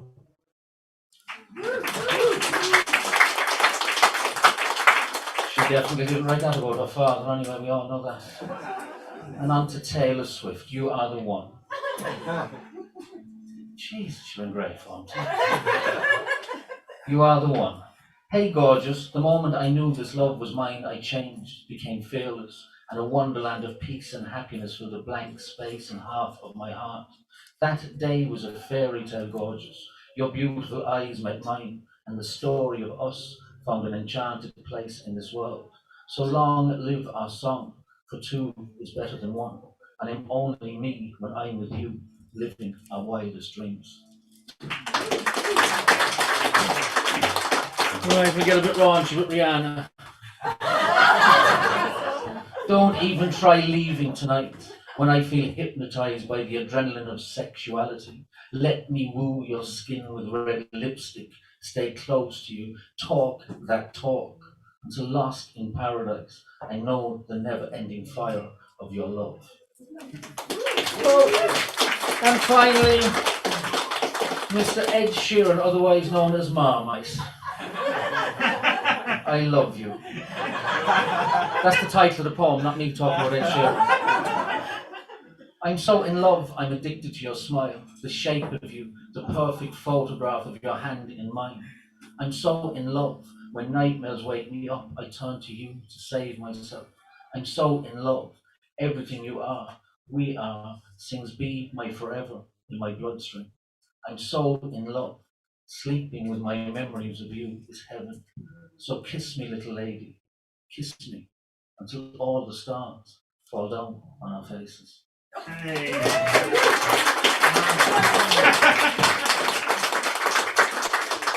No, whoever's up next has to read about depression.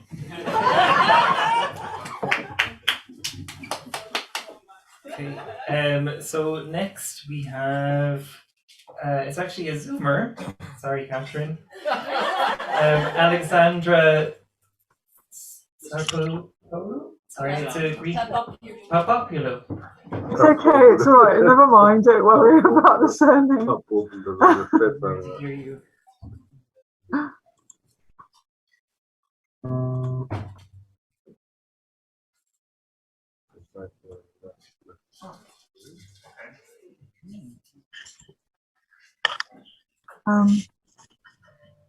It will be a romantic graphic poem in honor of the evening.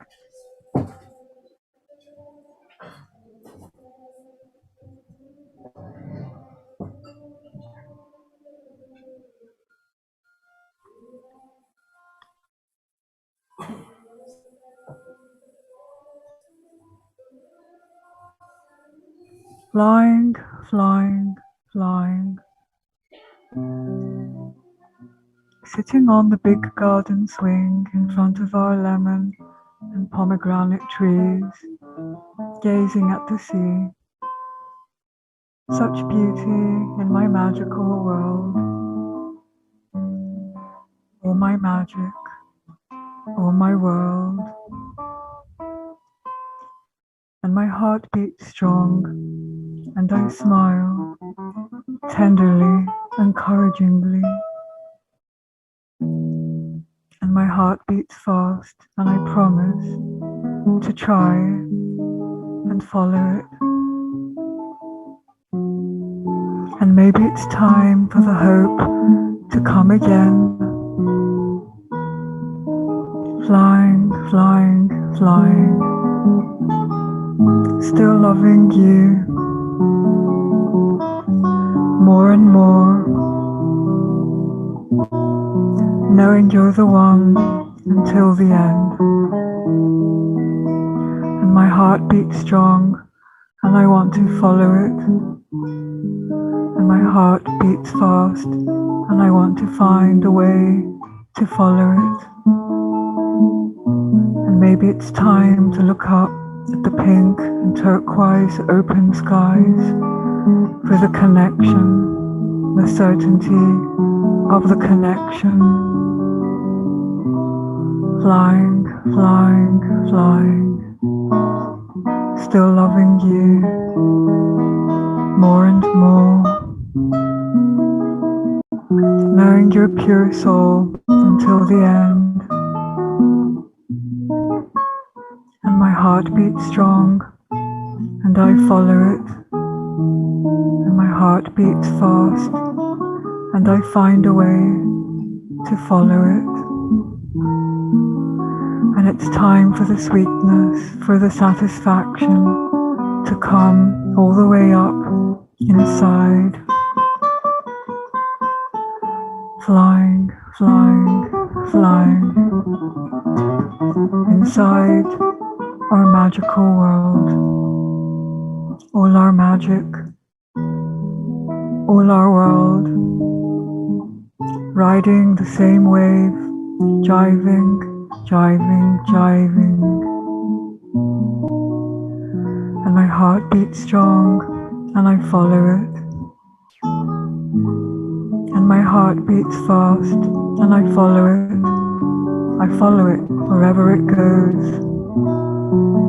And it's time for all the believing, for all the feeling of precious, precious vibrations. Flying, flying, flying,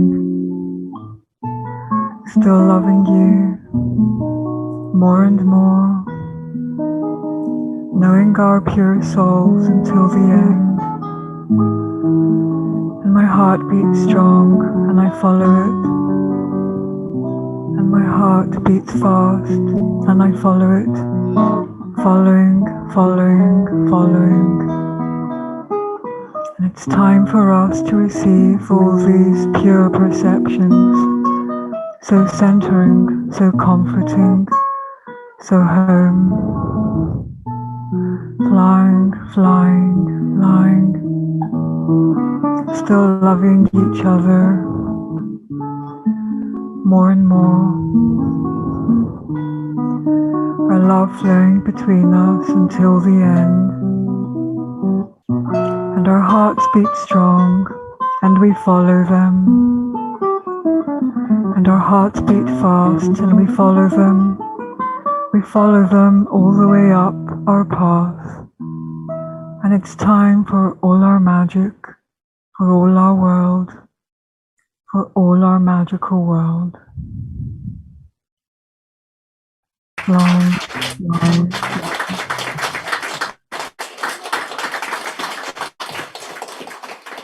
That was lovely. It was like the beginning of like an indie film. It's very nice. Okay, we're gonna have Our Lady in Waiting, Our Lady in Red. This is Margaret. Catherine Roman. Sorry. I just have to say after that, Arriba!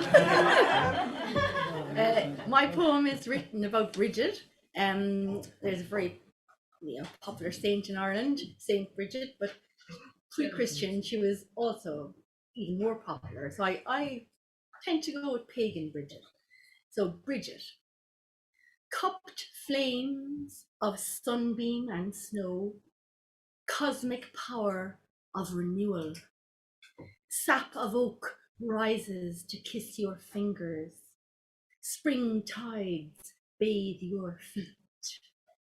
Your sketched moon, fractured sun, first flower of spring in a druid's fist, born between two thresholds, you hold the hand of all labourers.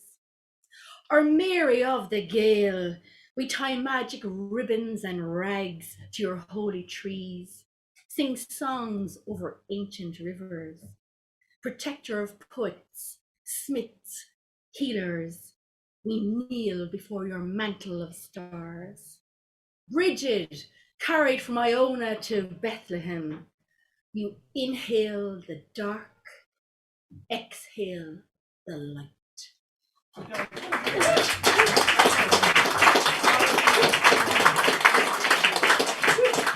Thank you, Catherine, our 5-word winner. Okay, next, can we have Mary O'Connell, please, who's on Zoom.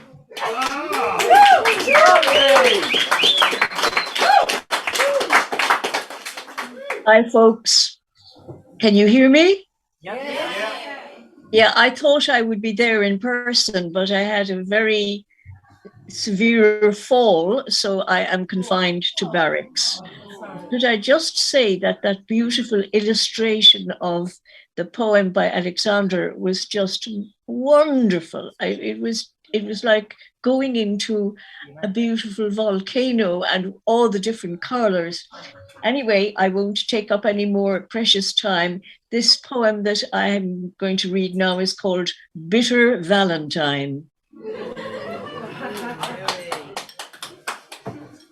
The Millennium Bear I gave you, we named him Ammon after Amundsen, keeps solitary vigil on my bed.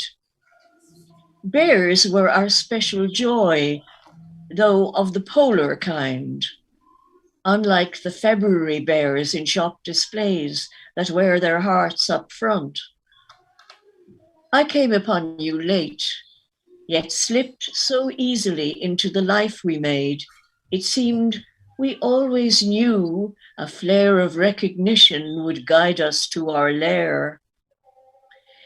We drove all over France, your mother's birthplace, spicing our repartee with Gallic sayings, trotting out spoonerisms as we bemoaned a lack of ram, or watched a bird of prey dive down in one foul swipe.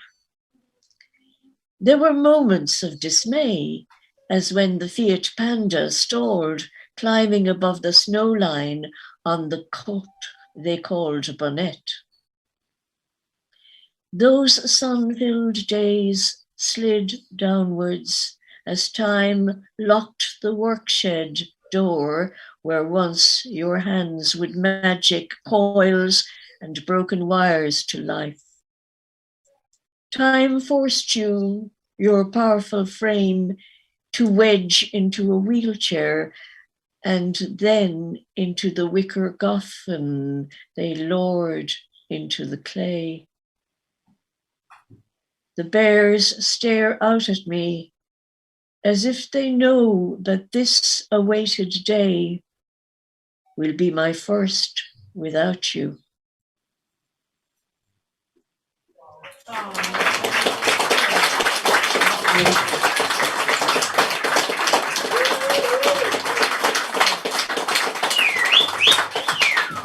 Thank you, Mary. Sorry you couldn't make it, but glad you still read for us. So up next we have Catherine Baden, please. Hello, thank you so much.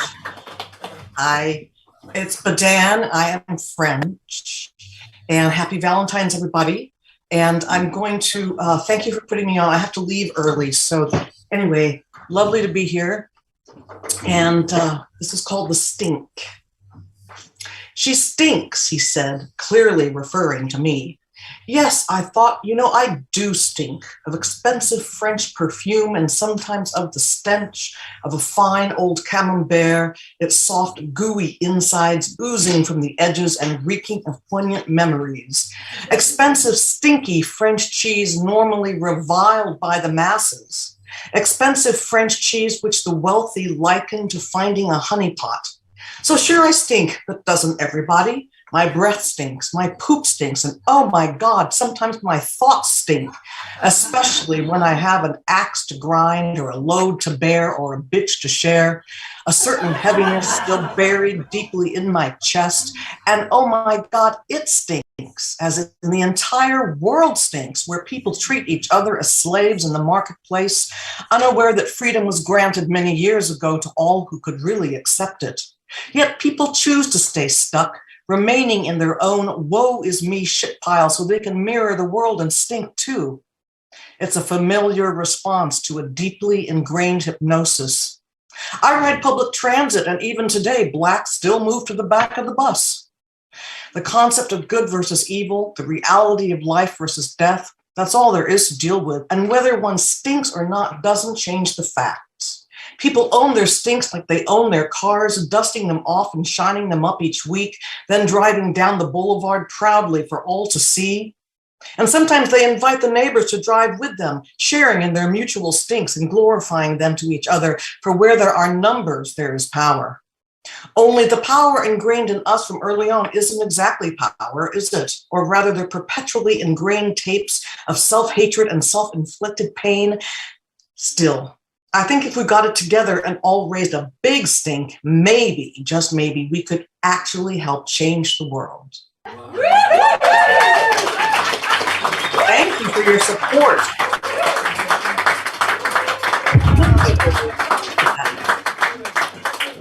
Thank you, Catherine. So we're going to come back into the room again, and we're going to have Margaret O'Regan, please.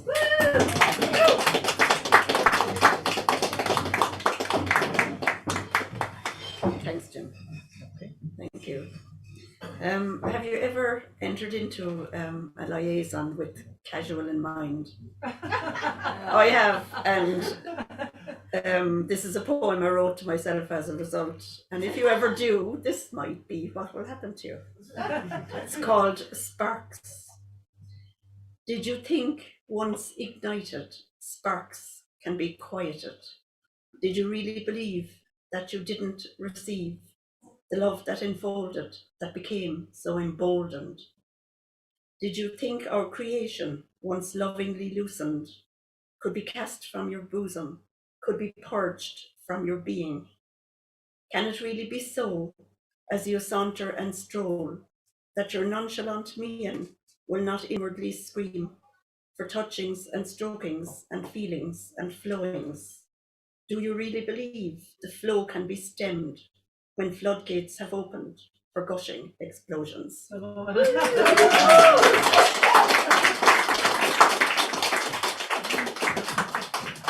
Thanks, Margaret. Next, can we have Niall Hearn, who's back from Portugal.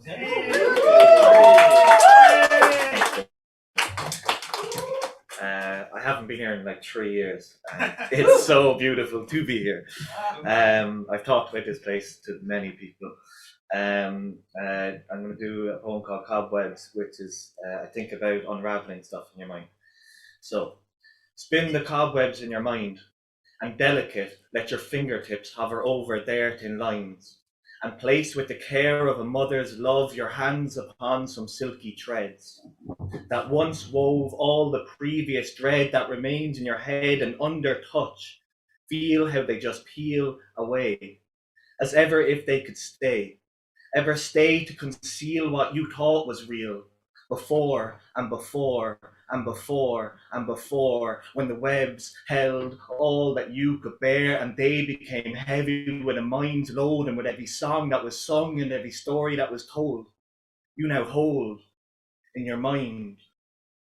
You grew bolder and bolder, and let your thoughts flow into action, and now you stand here, clear of any past pretense to stress this sense of touch, and touch you must. Reach out to grasp the cobwebs in your mind, to reveal what you may find. This shining center of thought and diction, and in this fiction there's friction, and the fact remains clear to you, my dear, that you just dissolve to solve and let go of the fear, to spin the cobwebs in your mind. So spin the cobwebs in your mind and delicate, let your fingertips hover over their thin lines and place with the care of a mother's love, your hands upon some silky threads. You can make a bed with these webs. Lie down and clear your mind of any haze and remember to forget all the past ways and all the past days, because what was, and what is, it is just it. Understand this, to let the bliss slip as you slide, revealing all you ever wished to hide. And you are naked now. And that bears the question of what it is that's truly stressing your mind, man. Look within and you can truly, truly find that you are the greater and the creator of both a heaven and a hell. And it's only ever you who can choose where to dwell, so dwell there and rise to rise there. Come so close to look you in the eye, and by you stop, you release, and you say that goodbye. Because you live now, but never forget that you too must die. So lie down. So lie down. So lie down to clear your mind of any haze and remember to forget all the past ways and all the past days, because what was, and what is, it is just it. Understand this, to let the bliss slip as you slide, revealing all you ever wished to hide. Thank you.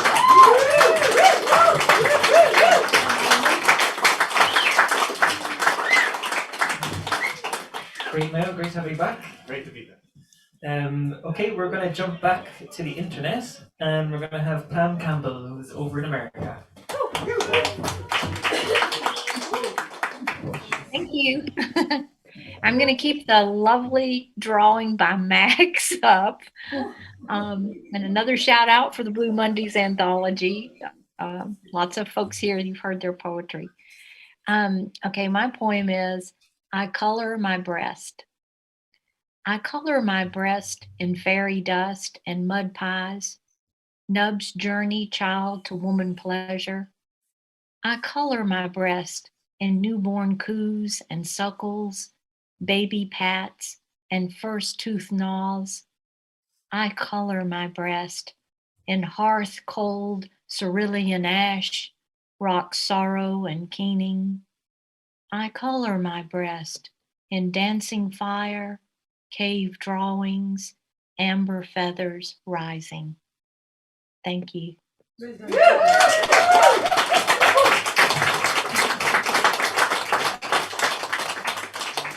Okay, next, can we please have Charles Clark?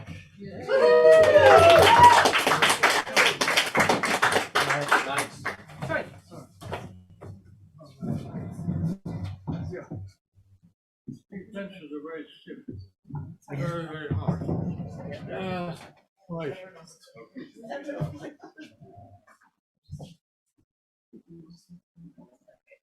Nothing that I've written in the last couple of years seemed appropriate, but so I picked up this ancient thing. It goes back to the days when people went in country towns, as I was, went to the films if they could 3 times a week. And in Dublin had the biggest per capita film audience in the world. But anyway, this is, we know nothing that much. We know something we see about it ever since. I've only once seen a film actually being made. A film, very well known film actually. And only once, I think, met a leading director. It's Joseph Losey, as it happens. So this is, doesn't mean anything really. Ill-starred movie. I got to do the script sliverbits. Money was Dirk alone, Frank was expert on banks, taxes, computers. New York was on the line twice daily. Casting was Tweedale. He wanted Redford with Street to play a simple village maiden. Did we shoot any of us? some corny background stuff, Arab courtyards, skiers at Aspen. It was an epic after all. Aspen, we enjoyed. Frank gave us an opera hat. Gave us all an opera hat. We kind of the lever. Good socialist hat, he said of Sturley. We wore it to the restaurant. We had complete faith. We had complete faith in the project.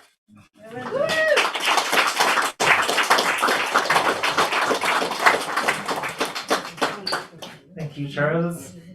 Next, we're going to stay in the room. Can we have Colin Scully?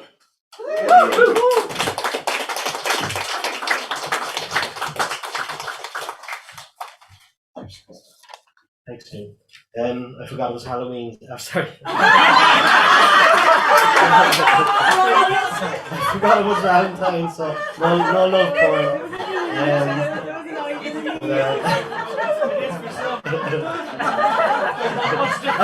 Oh no, I think that's as good as I'm gonna get. Anyhow, I'm writing some poems about mythology and Irish mythology recently. So this one, I was up in Leitrim before Christmas at Conor McGuiness's book launch, and he was showing me the landscape, and the landscape is full of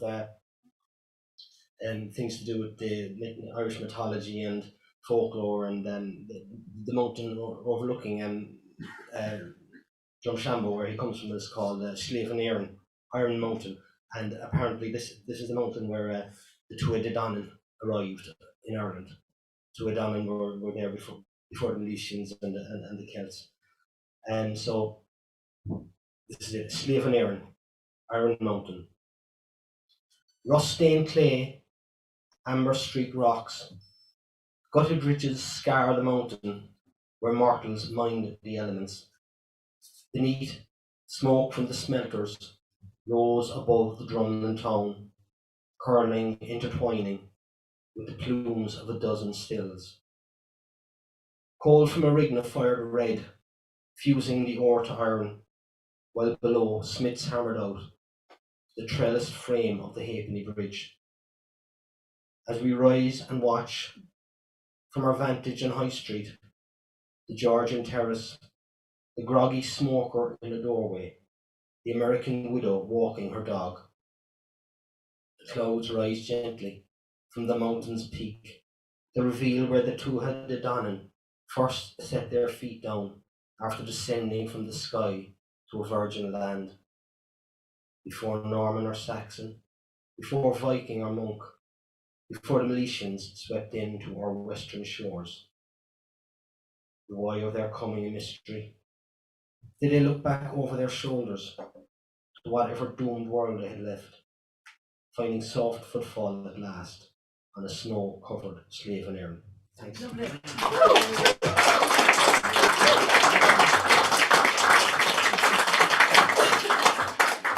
Okay, Anish, Arash, Gadi, and Tidderleen. Can we have Amy? That's a bit Irish. Tidderleen. Hi. Thanks for letting me share, and excuse the nerves. This is my first time ever at a poetry reading. So this poem, I thought I'd go with the theme of love, even though it's not a very happy poem, but here we go. It's called Frozen in Summertime. Under the bower of the monkey tree, I listen to the stream of the weary river. It is as calm as the summer breeze bristling along my back. The warm rays of the sun ignite my soul, but cannot melt the coldness I feel in my heart. Without her, I'm frozen in summertime. The frolicking of the butterflies and bees is met with my solemn frown. When I was in her heart, I did not need the summer's heat. She was my sun. Her love had sprung my buds to growth. It woke my heart from hibernation. It sang sweet chirpings in my ears. I looked at the dew-steeped flowers and wiped the teardrops from my eyes. Thank you. Thank you, Amy. And we're going to stay on the internet and we'll have Brendan Mulcahy, please.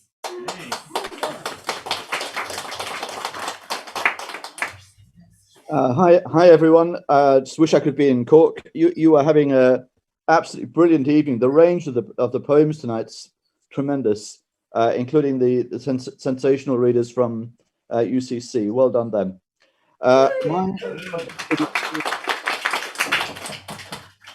My poem is a tribute to the late Brendan Keneally, a poem I'm very fond of, and there's a reference to a book of his called The Man Made of Rain, which came out just after he had a really serious heart operation in the late 90s. I mean, he went on to live nearly 30 years, so he bounced back. But when we saw him at that time, it was touch and go. The poem is called Stoppage and Flow. High up in the festival hall, on a windswept March night, in the soundproof voice box, in the final year of the millennium, Brendan Keneally enfolds his hearers in a watery tale. He has come through a quadruple bypass and cooked up the man made of rain, visions from the interstice between living and dying. Let me happen to you, said the man. Stopping short of the numinous, still of the earth, the surreal spirit lines shiver into earshot. Should I turn mushroom? In a grammar all their own, by turns exalted and hard as ice. The man contrived from slanting rain, sure isn't it always raining in North Kerry, leaves neither imprint nor leak, precipitates a retrospective soul search, guides our man from Ballylongford to Stephen's Green. Inspired by his pouring visitant, that I may walk again, he recollects a murder in a field near Listowel, a turfy-lipped molester in the west of long ago, a Dublin gangster living with a hammer, and hapless dulcet scruffy on his London building site. The time he was clocked on O'Connell Bridge for giving Cromwell right of reply, landing on the hard and damp, his shoulder crashing a stanchion. Shy behind metal specs, the survivor smiles. Bones and stories, no cotton. Breathes shallowly and resuming is severed by an irreverent mobile phone that misses the moment and rings and rings. He waits, regathers us. There is a now that cannot be grasped, he says, and we who have never been to Listowel concur. Thank you.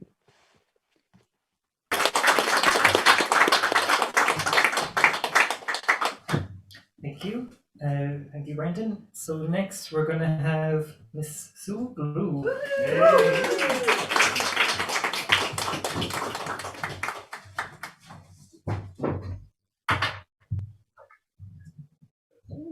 Thank you, God. I haven't been for ages, and it's so nice to be back, seeing all the beautiful people live and in 3D. Oh my God, I'm loving it. I'm loving it. Thank you so much for a whale. Actually, I'm hiding this behind my script. So the first thing I'd like to do is do just a little plug-in for our beautiful Blue Mondays anthology. The Blue Mondays meet to work on poetry together, and Max has done a beautiful cover, and there's a few of us here, and it's we're selling it in aid of Cork Simon. So 50% of the book go to Cork Simon. There is 14 poets in the book and beautiful drawings and artwork by everybody. And so if you're interested, come on up to me afterwards. Oh, absolutely. I can point it to the camera. If you are interested, come up to me. I have a bunch of books with me. And you can also order it online through bluemondayswriters@gmail.com.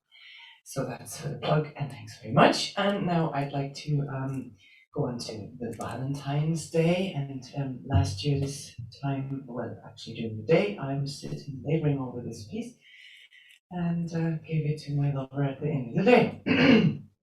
So here it is for all of you. Sweet Valentine, my ray of loving sunshine, my sweetest Valentine. With integrity unrivaled, your love gives me a smile. Your shoulders been my strength, and you have helped me grow. Your blue eyes holding mine when life has dealt tough blows. Your humor keeps me laughing, tough hardship and good times. You give with selfless loving that outshines yourself so kind. A guide, your silver wisdom, your skills save us from thieves, and still you tell new stories against life's bitter tears. Your bassy voice is honey, your sexy touch is deep. The knowledge of my body makes me melt beneath your heat. Your romantic love is juicy, as wild as our trust sustains. My ray of loving sunshine, you're my sweetest Valentines.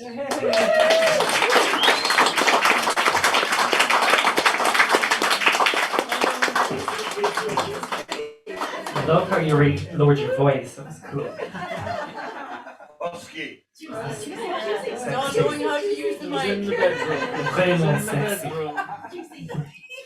Okay, next we have Cedric Bacon, please.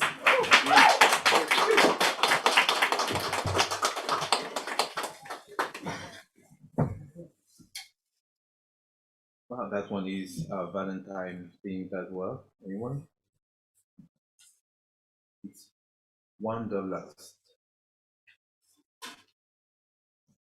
There is a way through those strange lands where all is thorny, roses bushes and hunky trunks, tall buildings and sassy giraffes, through jungles of all styles.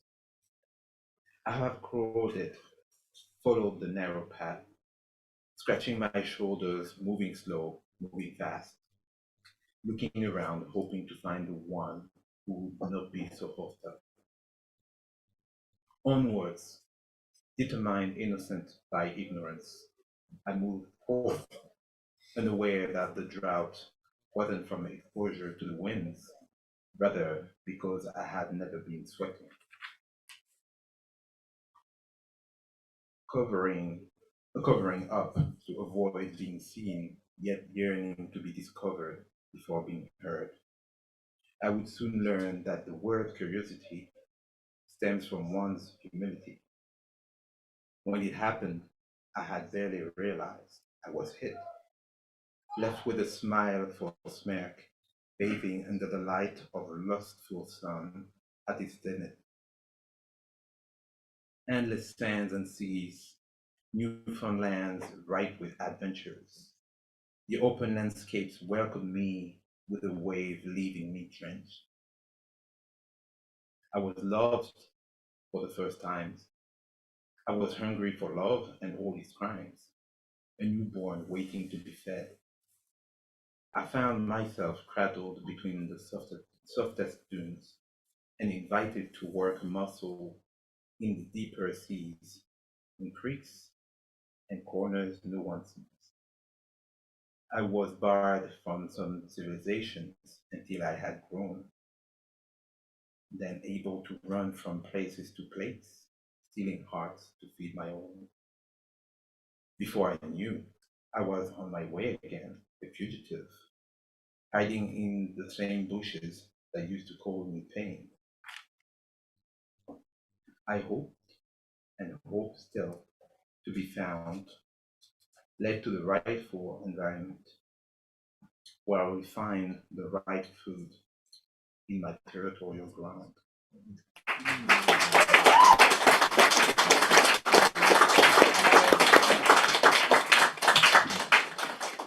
Okay, next we have the fabulous, the fantastic Philip Spillane.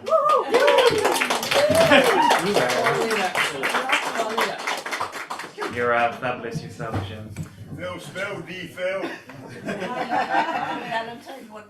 Thank you, Rav. So happy Valentine's Day, everyone. I'm sure you've had a lovely day with a significant other or whatever. I wasn't one, so.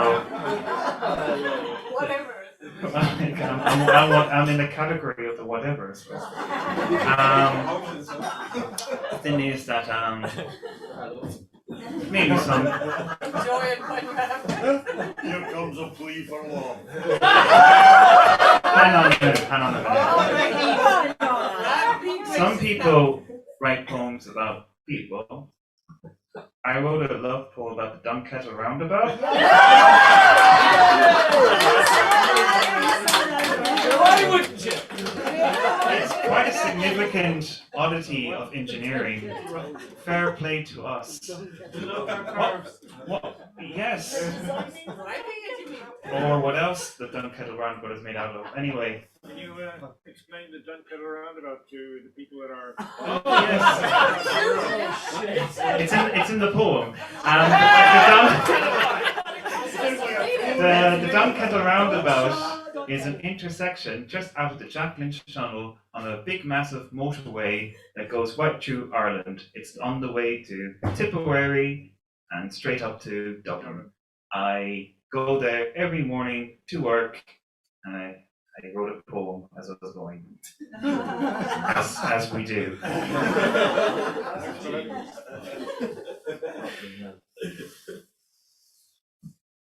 The morning smog spoos over giant dolmens, as soft rain spiritually blesses a herd of bypassing cars. The motorway, the petrified remains of a serpent, the same one St. Finbar vanquished 100 years ago, 100 miles across, all knotted, coiled, and complicated. As the dawn chorus is buried under splitting, spitting, moaning, combustible engines, vibrating across all the regions of era, I bullet to the Chaplain's Tunnel, a giant bagpipe drone, and come out the end, stopped, bathed in red, under traffic lights, the brink of the Kettle Roundabout. It's the center of chaos, why 5 forces fight and spin. If Maeve's forehead is in Sligo, her right ankle sticks out here. If Danu's breasts are in Kerry, her outie belly button comes out here. Where the women of the Silvermont fought and won battles, where Daha built a giant tomb on his way to Meath. When wet swaps were green, I hurl into the merry-go-round. While driving autopilot, I slip into memory. The pub was packed. My pint was on the right hand. A long-time friend embraces the left. And my soul lifts. That was love. Till we let go. And I remember she said, if we lie down, you can hear the humming of the world. Wake up from the daydream on the bones of man and notice that nature has found a way. A single seagull flies up ahead. A hooded crow hops across the hard shoulder. A fox's remains melts into the tarmac. And this all took 2 minutes while leaving the Kettle Roundabout.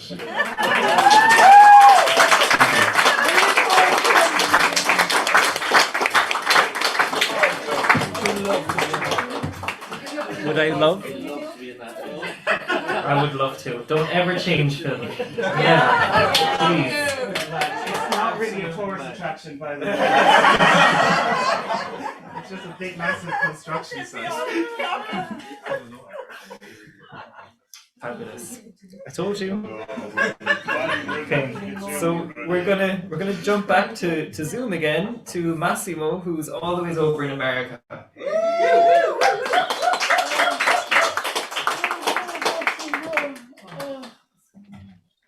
Hey, thank you again for having me. So always honored to be here.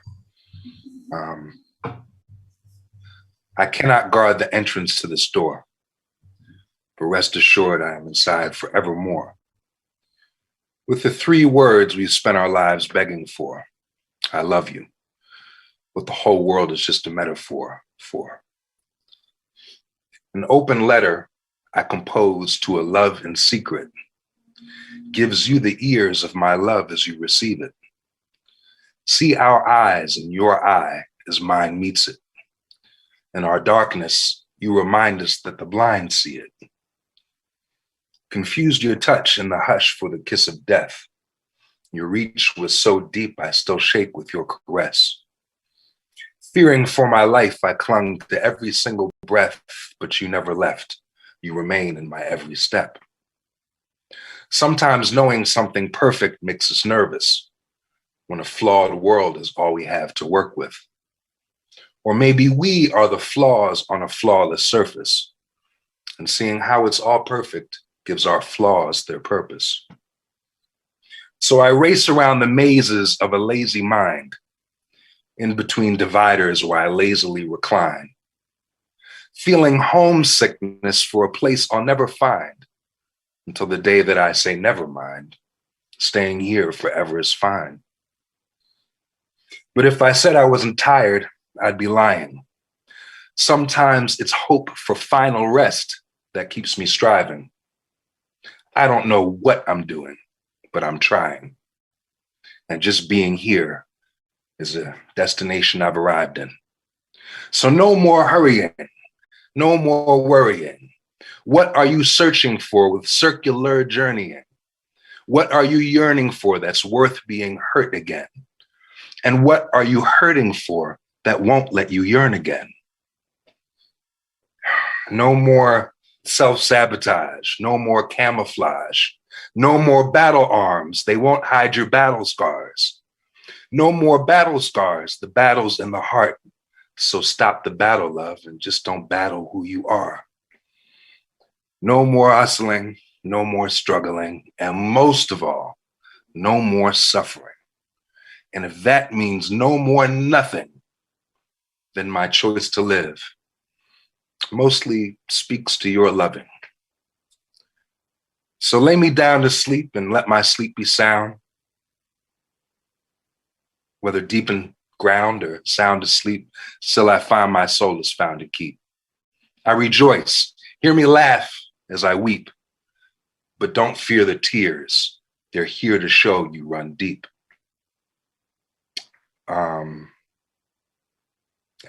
Happy Valentine's Day. Thank y'all so much. All right.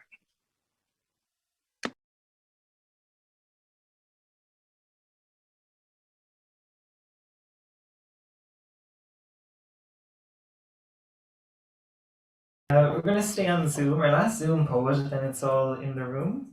So the fabulous Augustina, who nearly won the 5-word challenge, lad. Are you still here? Sorry? I think she's in the book too. Yeah. Thank you, Max, for this beautiful drawing of me. I'm so grateful. And just plugging the anthology there again. So I'm not going to show my face. You can look at this beautiful drawing. Okay. So this isn't really a poem. I'm really enjoying using writing as medicine these days. So digging up stuff. Here we are. Basic. I literally could never allow myself to ever settle with a person who I can't emotionally connect with and allow myself to be vulnerable around. Again, never ever. I am just thinking about how much I've tolerated over the years from different people. And I think it's because I got used to the basics and always had the basics and sometimes below the basics. But that's not the person I want to be, accepting breadcrumbs and hot and cold behaviors. I am not basic, don't want to be basic, don't want basic. A friend said, Augustina, you accept abuse because you're used to being abused. Even when you know it's abuse, you make excuses for the abuser and their behavior. There is literally no way and no need to make excuses for people and how they treat you, especially when they treat you badly. I talked to a friend last night and acknowledged what was said, and I played it as my own thought. It was very different saying it out loud to another person, admitting that I accept abuse and make excuses for abuse because my childhood contained abuse, and me making excuses and lying for others, lots of hiding the truth and being afraid to tell the truth, severe consequences and blame if I happen to say the wrong truth. I wanted to make excuses for myself because I know how to shut people down. But I found when I get close enough to someone or put them in my mind as a close companion, I let a lot slide because I know that they have their own issues, which actually could be true, but that's no reason to put my own feelings and aside and constantly tolerate bad behavior. There is always an opportunity to educate someone on how their behavior is affecting me, right? And I have every right to decide not to associate myself with those who mistreat me over and over and over and over and over again. So yesterday, I stopped feeling guilty about a person I decided to go no contact with. I thought it would take longer, but it was literally a flick of a switch. I just had to finally decide. The universe has forced me to make a decision after umming and ahhing for years. Situations would have it that I finally saw enough to understand what I've been allowing, not just from them, but from others. I also decided that I have to start believing people when they show me who they are. So I'm feeling relieved.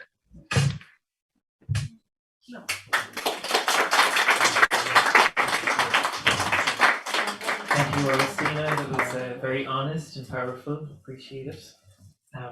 Okay, so the next poet on the list is Patricia Walsh, please.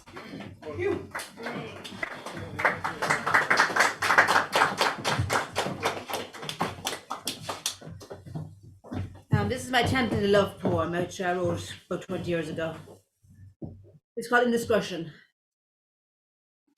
Kiss me while the day still is. Night will surely follow, and then we won't know what to do with ourselves. Kiss me while it feels slightly awkward, enough to make you calm me through. Night will surely follow, and then the dark will thunder to face and reason, enough to make us break ranks in our senses. Kiss me while there is light outside.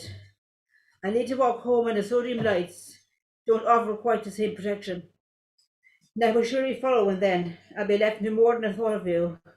And when I rise, my heart will be full, shining through the small hours, as it does in Norway, where I can never contain the consequence you have for me.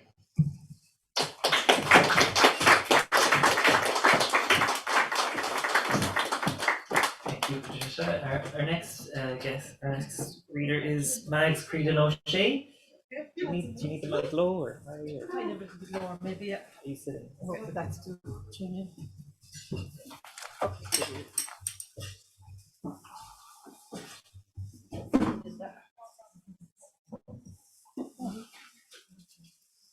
Won't be long. You can be playing much. You can play much.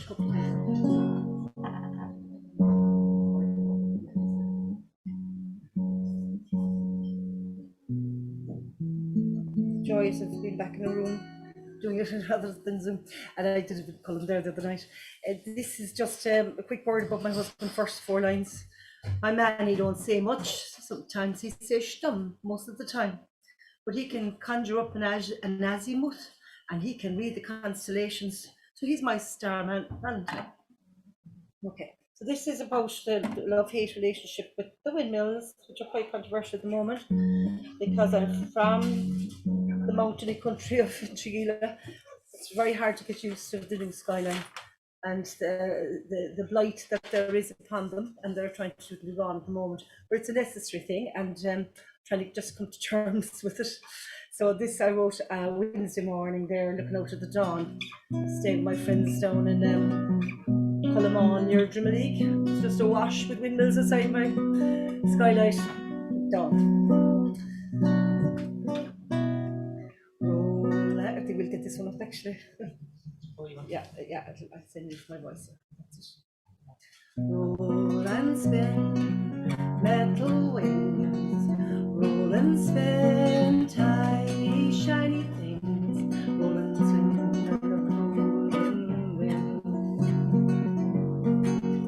metal winds and the cool spring wind.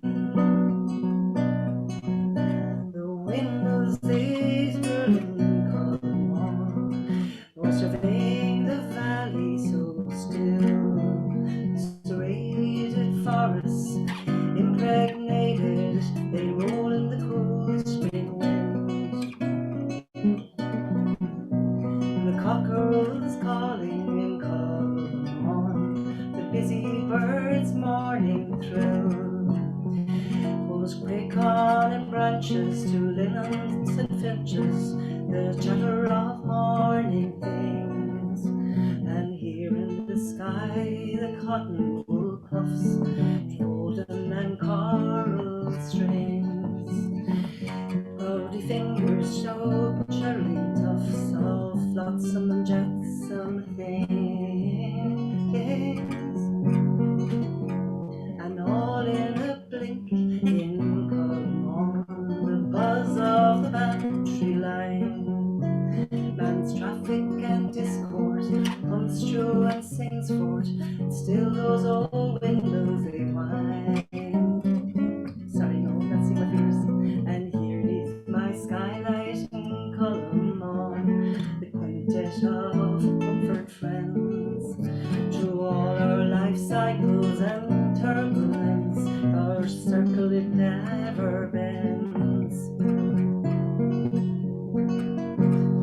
The windows they whirl in come on, harvest the ocean wind. New visions on skylines, western horizons, flight paths for metal wings. Roll and spin, metal wings. Roll and spin, shiny old things, metal winds in the cool spring winds. New flight paths for metal wings.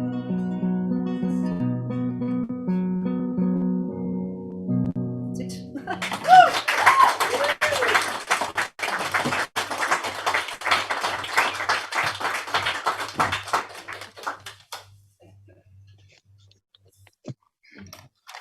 We actually have two more Zoom poets who've joined in.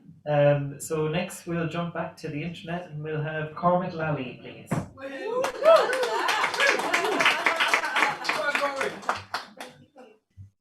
How's it going? You hear me? Yeah. All right. How's it going, lads? Oh, yeah. Great to see real people in a real pub doing real poems. One short one here for you, lads. Really enjoyed listening to everyone tonight. Just while we're in the month of February here, this is an Imbolg. So this is just one for Saint Bridget or Nave Breed. She is the goddess, the midwife, the crone.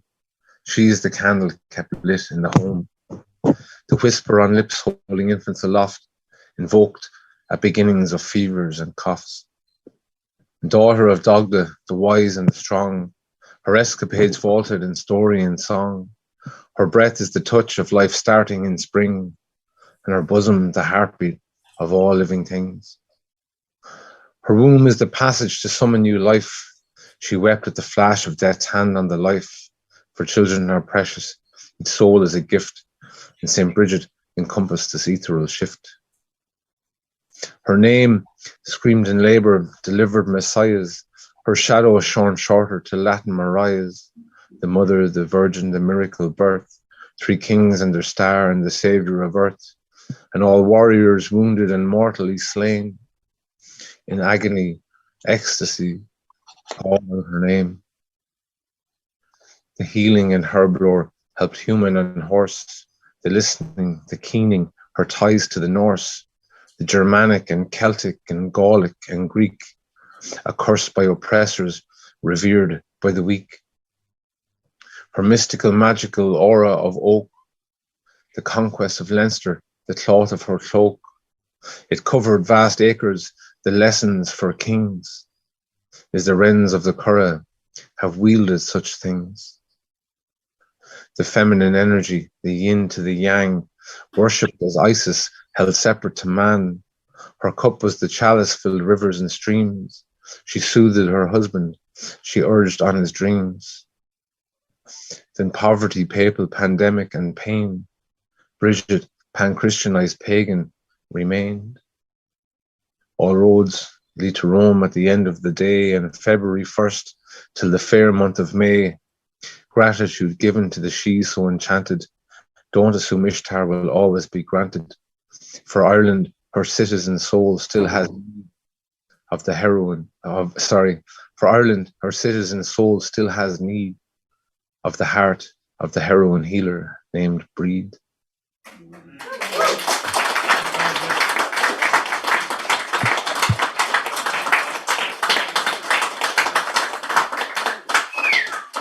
Next up, we're going to have Rab Urquhart.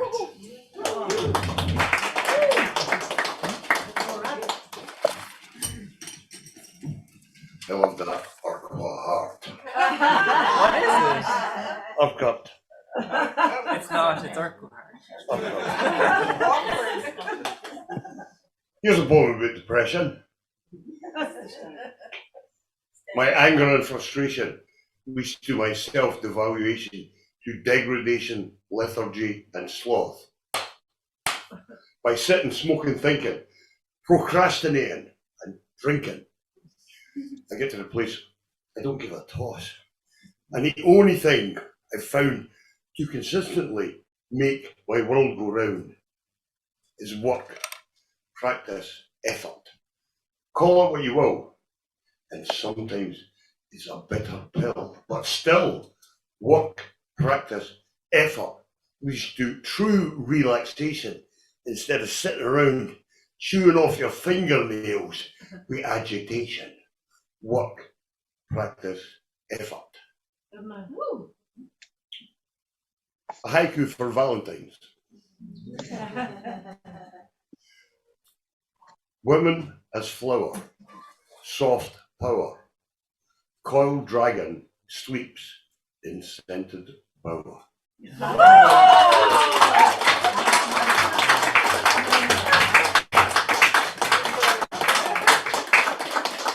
Excellent, Rab. We're going to jump back to Zoom and we're going to have Matt Mooney. And if anyone else in Zoom wants to read, just put your name in the chat, please. Okay, so Matt Mooney, please. Right, are you hearing me? Yeah. Good. The poem is always 18 and it goes back a fair bit in my life, to the early days of writing.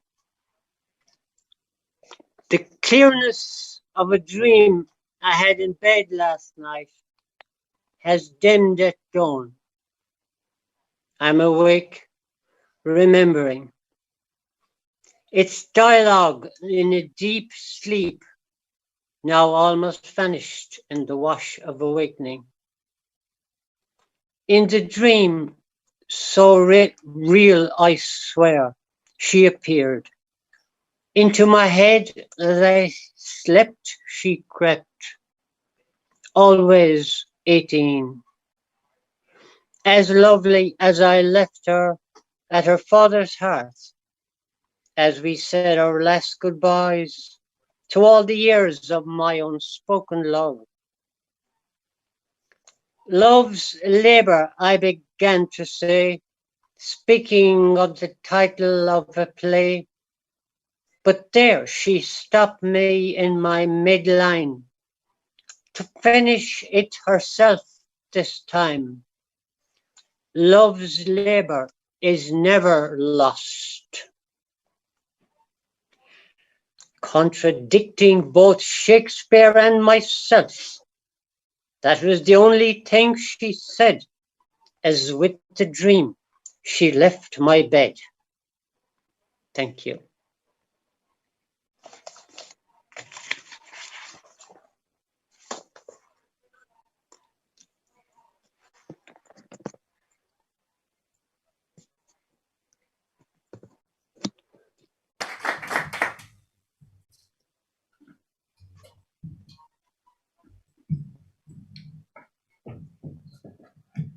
big ups to Colin Scully there, the only thing who remembered that it was Halloween.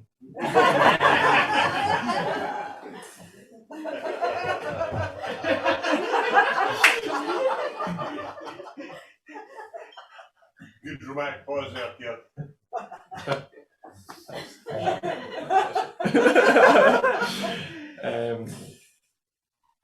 Just because nobody else has done it for the night that's in it, a poem about a meeting a special someone on a special night.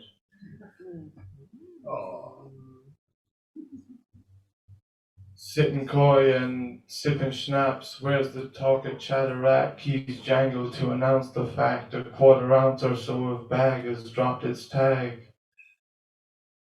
A stressed asset has gone forth to become a valued commodity with traffic heading north.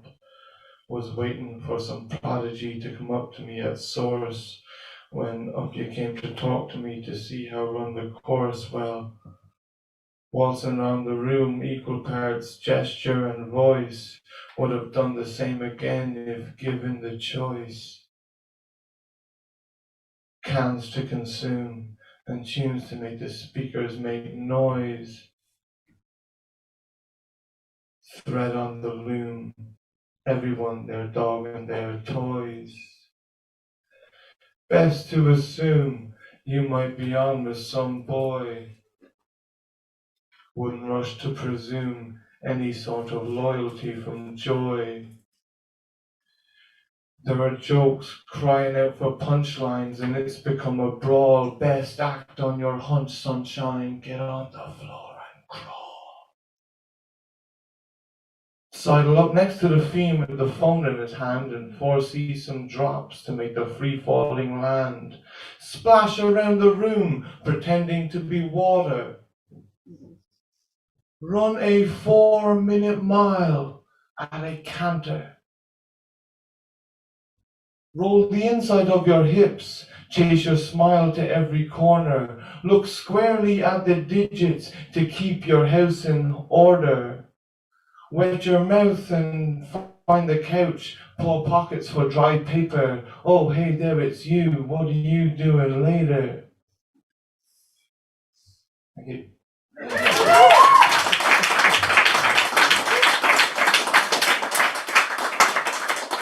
Thanks, Kieran. Next, can we have Colin Holden, please?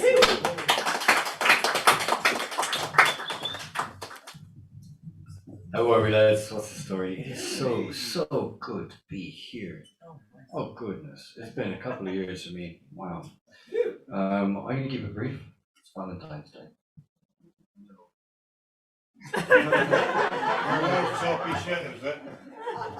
The earth and moon are lovers. They were one before they split. And now they wander always, joined at the eclipse. I await you here between them, at the meeting of our lips. I would await you here forever, as I already have. And if you spin away again, I'll kiss you as you pass. But if you stay and be my love, a garden we shall have, where the stars and all their earths and moons are blooms upon the branch. I want my garden wild, you know, full of birds and song, full of song and birds, full of things, full of you and I, growing softly, without words. Thank you.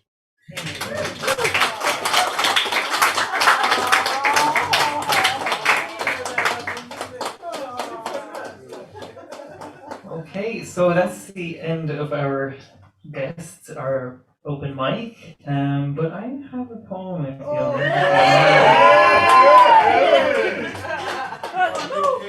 I'm so surprised. I know, where did I go this one? I just had it in my pocket, you know? I do, I started. Go on. Okay, so it's called Wait. I think I've done it before. Waiting for the escalator to hell. Yes, thank you. Everyone you can imagine is a heathen. Feminists, atheists, even the Buddhists didn't make it.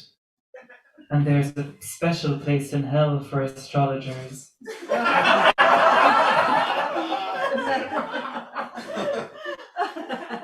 think about all those times I brushed past those Mormon boys, standing in crystal white shirts, shining bright as apparitions.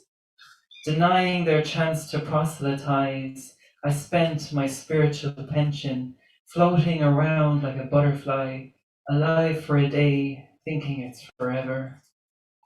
The queue to hell is parallel to heaven's golden stairwell, ascending to eternities of cloud-built church halls, where every day is Sunday and they watch screenings from the Christian box office, like Jesus versus Aliens. They sip carbonated holy water and eat unsalted popcorn. I pass Hell's Gates and see Buddhists on theme park rides, the orange robe of the Dalai Lama billowing in the wind. Feminists at arcade machines playing Rosie versus the Patriarchy. A bunch of gays dance around Satan, a gigantic cross-dresser who stitches pure white souls together in a living chiffon gown that howls and raises eyebrows all around the 7 circles of hell. The crowd cheers as he breathes fire at a tower of groaning souls. I ask about the tower and the anguished souls within. I'm told that's for the Catholics. They insisted on it. Thank you. To a close. Okay. I think all of our guests, so big bull of buffs for our guest poets from UCC. I think we have just one left. And I will hope to see you all in Mainz. Okay. Right. Good night, guys. Ooh, what do I have to say to them? Oh, good night, darling. Good night. I love you.